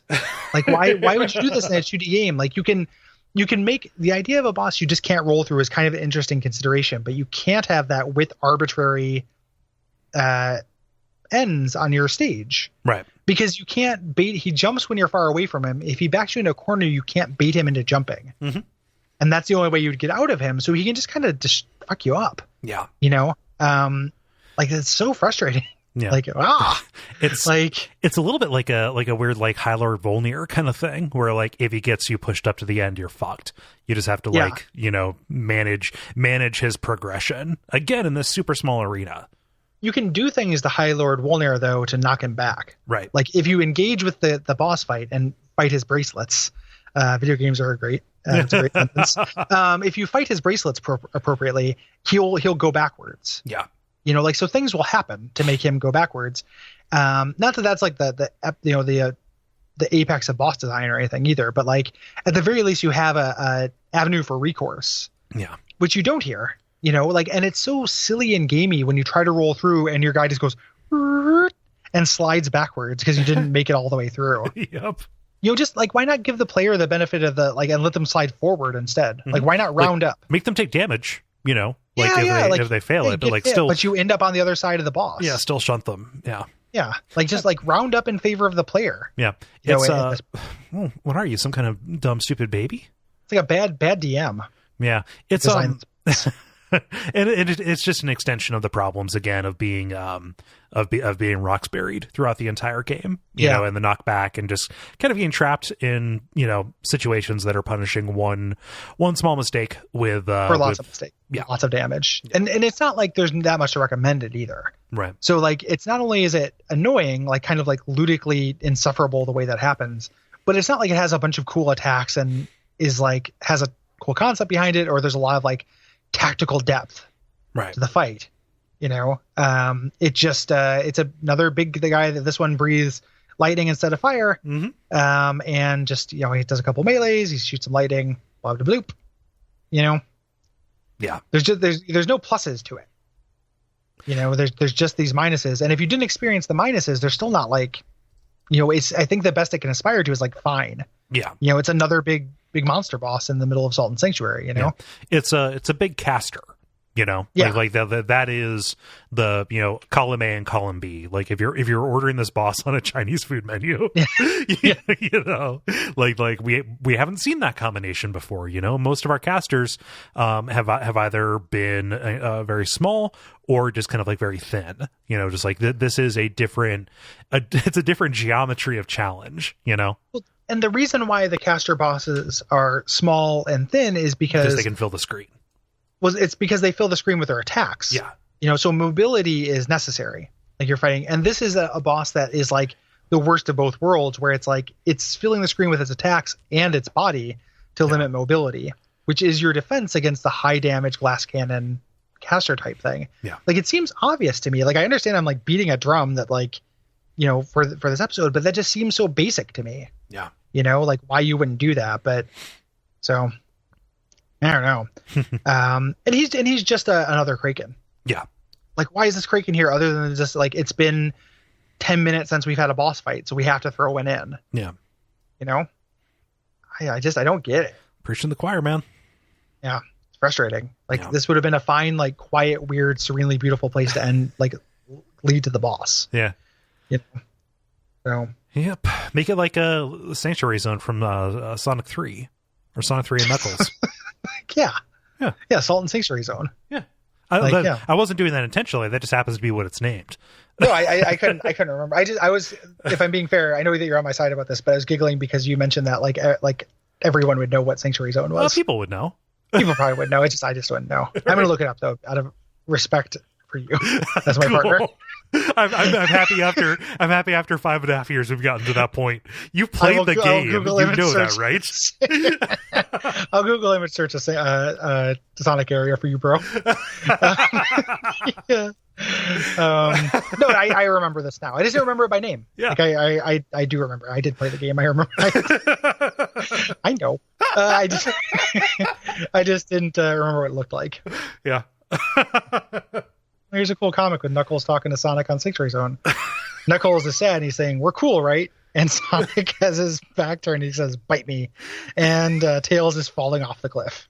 Yep. And Obama chuckles and says, "You mean the Chaos Emeralds?" That joke is actually very good. What, the Chaos Emeralds? Yeah, the camera. I know that's like a big cliche meme, but I think that's very funny. Yeah. No. Yeah. And then we can't do that with the current president. No, because we are beyond parody. We're the planet is hurtling through the Nightmare Zone. Sorry if you don't want to hear that, but it came out. So now with Nightmare Zone, fucking Cole, would you stop naming levels I have to Google? Like, hey, dude. I know I played it, but I will not be tested like this. Anywho, let's put a bullet in this. Yeah. You beat that. You beat Scourge, and you run into the Scarecrow again. Yeah. Kraken Dragon Peter Skarsgård, and you run into the Scarecrow again. Yes. And it gives you, if you have talked to it at all, possible places up to this point, it gives you a choice and says, hey, it persists, but for what? For survival or for dominion? Yes. And this is foreshadowing the actual binary choice at the end. Yes. Yeah. And no matter the response, the Scarecrow says like, hey, I'm just a puppet. The real me is elsewhere. Just like, come find me, bro. Yep. And you'll be seeing him right now. Yeah. As you go to the Still Place. Still Palace. Or Still Palace, sorry. Yeah. Either of those are good names. Still, I think, is a good adjective. Yeah. Yep. Yeah. They got a natural 20 on the adjective randomizer. Yeah. This area is more monochrome than most. Like, it is straight up black and white, with actual ambient music for the area, which is great. I was kind of caught off guard by the idea that it would, like, there was music playing behind this, because it doesn't anywhere else. Again, very similar to like a Ash Lake or a Firelink Shrine kind of thing. If you want to go and hang out at the Salt Alchemansary, again, there's a shortcut back up there. Yeah, just kind of keeping the theme of like shortcuts that go backwards for no particular reason. There's a response in the appendix that hypothesizes about that. I'll be curious to hear what to say. In addition to the monochromeness, the architecture is upside down. So this is a place where all the buildings, you're walking on the bottoms of them. Yes. Yep. And you're just getting, like, they're giving you some upgrade materials. This actually is a quiet moment without enemies. Yes. So you run into the old man again here from the beach from the beginning. Yes. And this is his final appearance. Yeah. And he gets his chance to kind of make his confession, saying that he is Jarrett, the King of Storms, and lays down a little bit of why he is here and why this nameless god is doing what he's doing. He talks about envy, saying, a king wants godhood and a god wants what it cannot have, right? Which is anything more. And he prayed for power, and this nameless god heard him, answered it, and gave him this island, which drew people to him. And, the Jarrett presided over this kingdom that drew more and more in. And this god, however, is imperfect. He wants to be born of light, not of salt, so he is of kind of human origin. He is all-powerful but fallible, and our old man here, Jarrett, says, "Alas, we are born of salt, bound by sanctuary. We are the eternally dead." All of us are here. There is nothing born of light in this place. There's a that kind of born of light, born of salt dichotomy. The guy who wrote the lore guide thing that's in the links to the show notes of the first episode. Yeah. The series talks about that quite a bit. And I guess there is some kind of fandom speculation and kind of back and forth as to what possible creatures might be lying about that. Like there might be some things that are born of light and what that means in this cosmology is kind of interesting. Yeah. That's recommended reading, as I mentioned in that first episode. But if you want kind of someone who's done like a really, really deep dive on the lore, I can't recommend that enough. It's pretty good. Cool. So not saying that we, or that specifically Cole, because you played through it and that you're doing a bad job with the lore. Just I would not pretend to have done the kind of cross-referencing that would be required to write that. I didn't go through and read all of the nodes and look at the Bible. There's a guy who did that. He wrote a novella about it essentially, and it's pretty neat. Yeah. So you head down this super large staircase. You drop into an arena, which causes a little bit of damage. Yep. It's funny because earlier in the game, the Scarecrow said, "Hey, you will bow to me." When you drop, you take a knee. So when you go to fight this guy, you end up taking a knee and bowing to him, which is kind of cool. Yeah. I wish it didn't do damage. It's not a huge deal, but I don't like that in the neophyte very much. I don't like it here. Yeah. And then you fight the nameless god, who is a big guy again. Yeah. He's a large Gilgamesh man. He's got swords on his back, and he kind of attacks with a huge kind of buster sword, guts, slab of iron kind of thing. This is the Blade of Envy. Stop me if you've heard that one before. Yeah. And kind of does these machine gun spells when you have any kind of distance. And he will also grab you when you're up close. And this is a cool fight. It's it is the manifestation of this duel that I wanted. In the game, maybe what Ronan Cram wanted to be, but this is a good final boss. Yeah, this is not bad at all. The grab thing he does is explicitly Gwyn's grab thing too. Yeah, he holds you for a second until you're blasted outwards. It's not by fire, but it looks the same. It's a quote. Yeah, of that attack. I was thinking False King Allant as well when he grabs you by the face to do the level drain. Yeah, I never got hit by that level drain. I don't think. I think I've mentioned that before, and I'm not saying that as a weird brag because no. That boss fight took me a while the first time I tried it, but I don't think I ever got level drained. Mostly, and because I was warned off of it. Yeah. So and that's a huge consequence, and we talked about that a lot. Yeah. But it is. This is a good fight. I remember liking this fight quite a bit. There's not tons to it, but it's also just not egregious. He doesn't have infinite health. He doesn't go into a second phase that's no. Super impossible. It's just a solid duel, which similar to Gwyn, maybe not quite as effective, but similar to Gwyn, the fact that it's not the hardest boss in the game and is really meaningful, because the whole point of this guy is that he is fallible and non-godlike. Mm-hmm.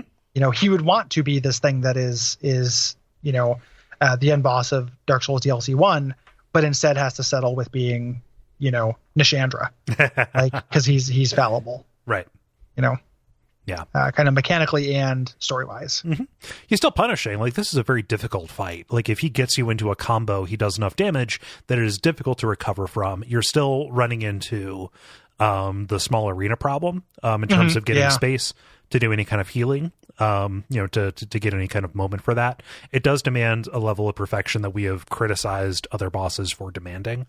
It just felt like it was tuned in a way, and I approached it with the right amount of kind of avatar power to kind of like make it not a problem. It's also like narratively and game wise earns that. Yeah. Like, if you're going to have that kind of sustained perfection thing, which like in general I'm against. If you're going to deploying it for the end boss makes more sense than deploying it for, 20% of your bosses throughout the entire game. Right. Like it for this to be as kind of hard as it is, it's not so much that it's like it's the appropriate difficult level in general. It's the appropriate difficulty level for an end boss, as opposed to being the appropriate difficulty level for a boss that is, the Tree of Men that is a quarter of the way through the game. Right. Yeah, it feels right. Yep. It's a fun fight. It feels right. It's appropriate. Fun fight. Feels right. Let's play Salt and Sanctuary tonight. Yeah, exactly. Fun fight feels right. Appropriate tonight. So, yeah, it's good. Yeah. I mean, there's not too much to say about it. Like, it's he has kind of answers for everything any distance you can be at. Yeah. So you just have to do pretty well. But you can kind of like not quite get one shot, but you can get really decimated by those combos. But any individual hit is not so punishing as to be, right. Oh man, like you just have to hope that you're moving when he is committed to it. Yeah. Yeah. This is not the first time I don't know if we mentioned this. I just want to make sure it's on the record. Something that's kind of a weird quirk of Salt and Sanctuary is the way your healing items work for a time. Yeah. So this is, at least it's not the first boss where this came up, but it is one of the bosses where healing before I got hit, and then just like my damage, the damage registering and then healing past it. Yeah. Was a big factor. Mm-hmm. Everything works, like the healing crystals on different, or the healing stones on different timers a little bit. So even your Estus, it heals over time and it's not canceled out by any damage that you might take. Yes. Yeah. And it's over time. It's not so quick that like it will be done by the time you got hit. Like you can get hit in the middle with it. It happens frequently, and it's kind of a good thing. Yeah. That's saved my ass a lot of times. And I think made if that mechanic, if that bleed over or kind of imprecision wasn't there, it would have made a lot of stuff much more difficult even than I complained about over the past, 7 hours. I think so too. Yeah. They're not quite 7 hours. This is closer to like a 4 hour. 4 hour deal probably. I just took a stab. Yeah, no, it's okay. It's just so after you beat him, you get this kind of final scene with our choice here. Yeah. You go through this large cave full of candles, which is kind of cool looking, and there's a well in the center, and we run into the scarecrow. The last time, but this is the actual scarecrow. Yes, he is off to the right, and you make your choice. So let's talk about these two endings. If you decide to jump into the well and see what is down there, this is the salvation ending. So you fall and you fall and you fall. You're not in a well. You're just kind of in a void of space until, like, in this pretty sweet little inversion, like you start slowing down and then you swim, and then your trajectory kind of changes until you're swimming upward and you are just in the middle of the ocean where the island once was. Mm-hmm. Yeah, you wish away the island. Yep. And wishing, like in a well. Yeah. Huh. Yeah. Yeah. And you throw yourself down like a coin. Yeah. Yeah. And like presumably you drown because there's no ship or anything. Yeah. The sequel to this is that movie Open Water. Yeah. Yeah, and also you're like loaded down with armor. It's kind of weird that you didn't just end up on the bottom of the ocean anyway. Yeah, you're not going to make it. No. So it's not a great ending, except it's good for everybody else who is not going to be drawn to it. Yes. There is no downside, it seems, to taking the there's no downside for the entire cosmos for taking the quote unquote good ending. And it's a generic self-sacrifice. Right. Like you sacrifice yourself for the greater good. The other ending, which like this is such a like an obvious choice, but if you choose like no, I will have domination. Like of course it's going to be a monkey's paw kind of thing. You kind of shunt into the scarecrow. Yeah. So you walk up to it and it gives you an option like, hey, do you want to take the helmet or do you want to leave it? And this, has you take its place quite literally. Have you heard the sound effects on this? I'm sure I have, but I don't recall them. I'll put them in. I'll grab them from a YouTube video. It is very out of character. It's hard for me to say it. They're mixed way too loud, and they feel a little bit like waka waka. No, it feels like you ever watch a video on Newgrounds like this, like the stickman fight kind of things, where like somebody gets their head punched off like that. Oh, you're right. I do remember that. Like, and that's the sound of a helmet going on. Yeah. Yeah. It's a little much like in this kind of grave assumption of a very dark and terrible power. It sounds like you are decapitating somebody in a stickman fight flash video. That is nitpicking. I'm sorry if you really enjoy that scene. Thematically, it's on the nose, but kind of cool. Whatever. Yeah, it's fine. Like the lore stuff of this game is not really the problem, and like that's that it's predictable, but it's also that would be the way it was going to end. Yeah. If you choose the evil thing, it's like, oh, you want power? I do, yeah. Maybe it'd be cool to own a haunted island. I don't know. Yeah. Like if a lawyer came up and said, "I'm sorry, your uncle great left you uncle this haunted island. You just have to stay in it for one night." Like, okay. Yeah. But that night lasts 1,000 years. Oh, fuck. Yeah, and then that ends up being Salt. You'd immediately go into New Game Plus. Yeah. After this, if I believe. You get a little poem in each of these. It's different depending on which ending you chose and which covenant you belong to. Yeah. And kind of tellingly, the New Game Plus doesn't let you try to fight the Cthulhu at the beginning again. Oh, wow. So you can't go in that with New Game Plus. You have to beat that on your first game if you want to get that trophy or whatever. Do you just wake up on the shore again? Yeah. Okay. Yep. Because I stopped at credits. Yeah. And that's Salt and Sanctuary, which like I feel like I've said everything I need to say. I know I've been cranky about it, and that's going to turn some people off. But that's how I feel about it. Yeah. I don't want to. So all of our problems, I don't want to take away from the fact that like a two-person team making something of this size and scope is impressive. Mm-hmm. I don't think that is enough to kind of paper over the actual problems with it. So I don't want it to come across like we're being mean. All I can think is with the amount of talent and vision that is shown by two people making these decisions and putting the work in over this time, all I can look at this and think is like, man, with a little bit more with a little bit more resources, this thing could have actually ended up being really, really cool. Like a 2D Castlevania Souls sounds like something that's right up my alley. So I don't want it to come across like we're just like taking shots at these two people who I'm sure are very nice. It's not even. I mean, I echo that, but it's not even resources. It's where they're placed. Yeah. So it's not like, oh, if this had a little bit more time, because there is like an immense amount of like care put into the game. Yes. It's just where it's put. Mm-hmm. And I know I made this point before, but I think this really is the crux of it, where it's like too much time spent like adding another 3 superfluous areas, a couple reskins for enemies that don't act differently, and about 5 too many bosses that would have been better used, like ironing out some of these more fundamental things. Yeah. It makes again, like a real interesting pairing with Hyperlight Drifter, which I also thought had some polish problems, but weren't enough to sink it. Right. Whereas this is like something I don't ever want to really look at or think about again.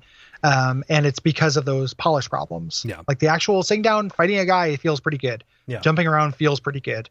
I'm curious, if they do Salt and Sanctuary 2, like I would play it.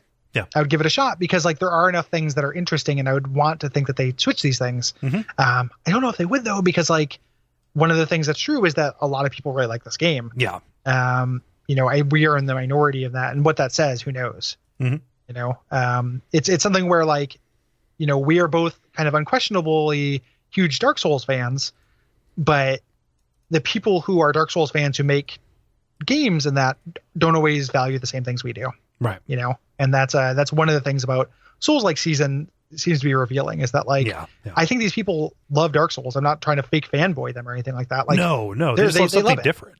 Yeah, they just love something different about it, And other people do too. Again, like, talk on our Slack, and people are just like, man, I love that when you finally beat the Nameless King, it's the best feeling in the world, and that's what I'm chasing. And it's just not what I'm chasing. Yeah. So, in very impressive. Interested to see what they do next. I probably, and it's not like an utter failure. It's probably like a C+ for me. Like, I'm kind of glad I played through it. It wasn't the kind of thing that's going to bring me back. Yeah. So like if it ends up being super on sale or something, I'd probably recommend playing it because you might have a better experience than me. And the good things are probably worth experiencing. Yeah. It's very often on sale on Steam. Yeah. Yeah. So good. Like grab it. Like I want these people to succeed. Yeah. It's just, it's just not a game. I just don't think it's for me. Yep.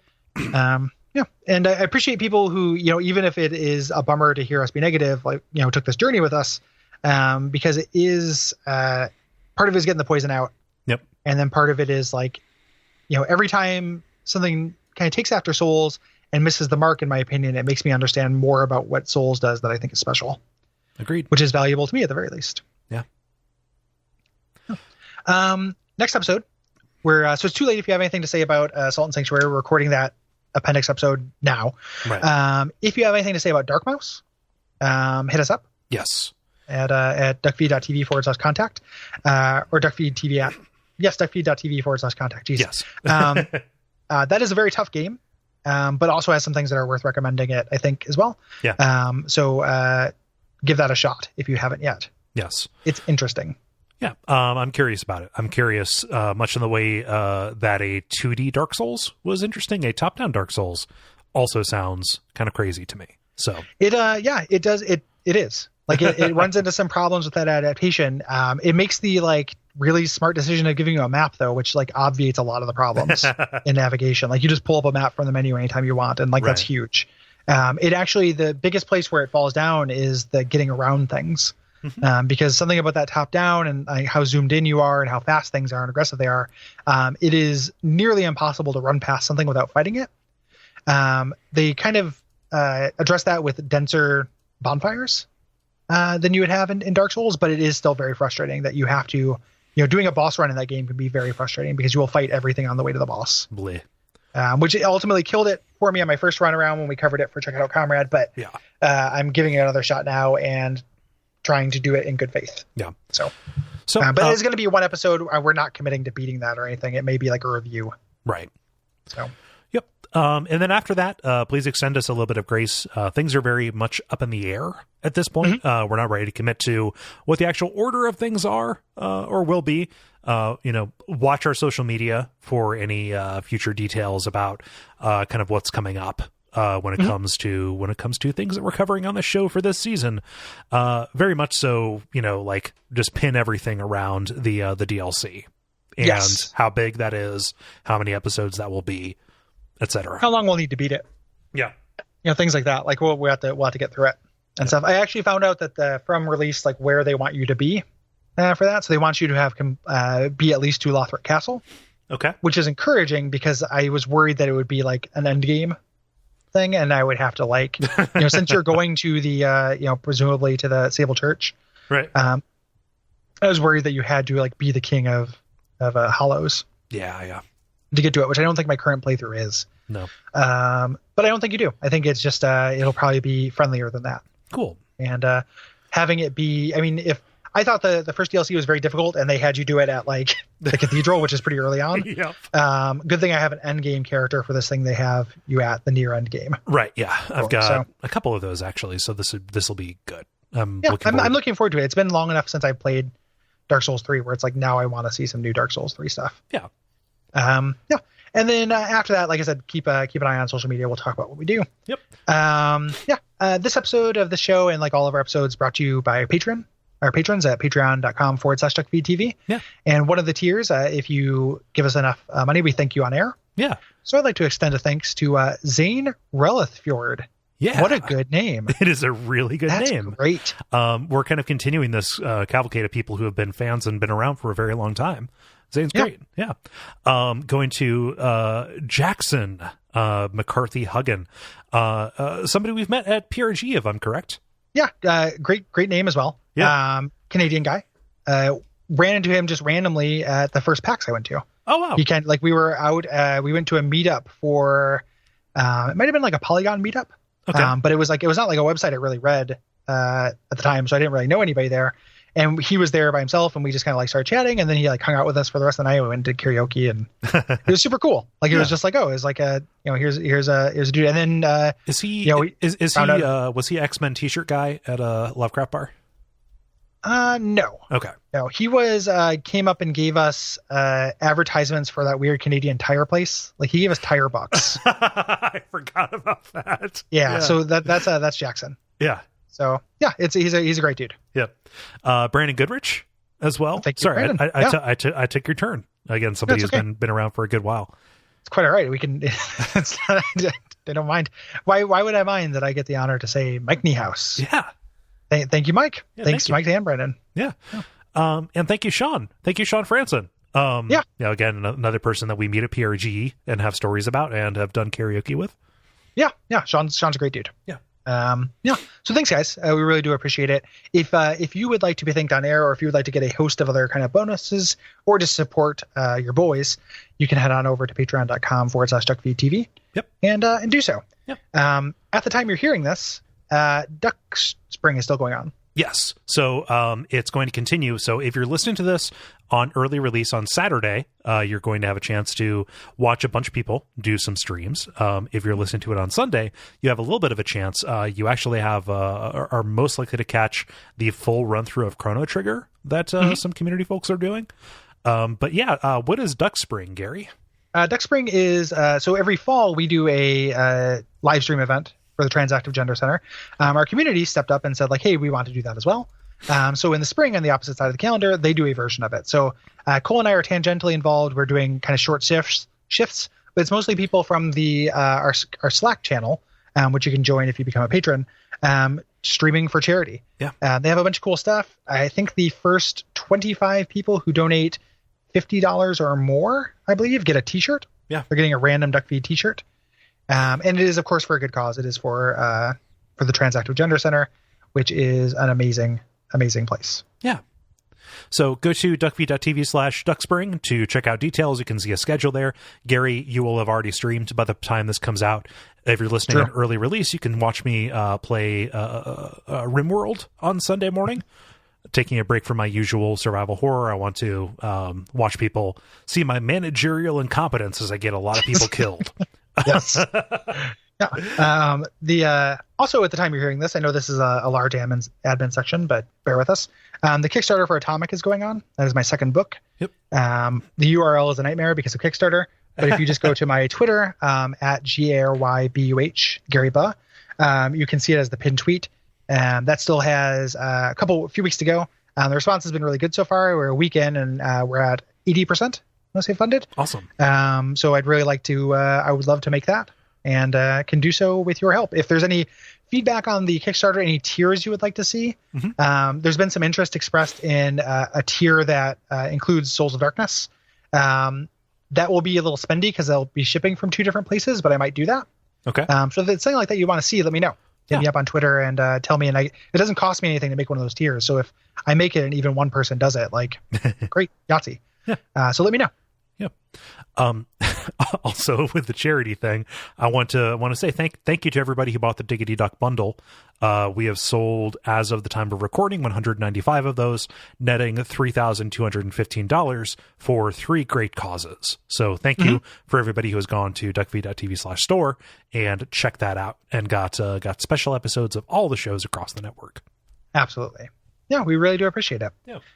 Thanks for everything. And then ratings, reviews, telling your friends, things like that's very, very awesome. Yeah. So until next time, what should they do, Cole? They should claim it on your taxes because it's tax season, dummy. Oh, it is tax season.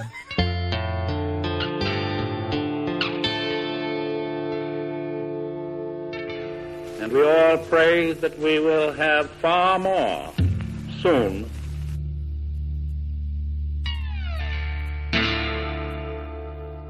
Yep. There's only 2 things are sure in life: salt and taxes.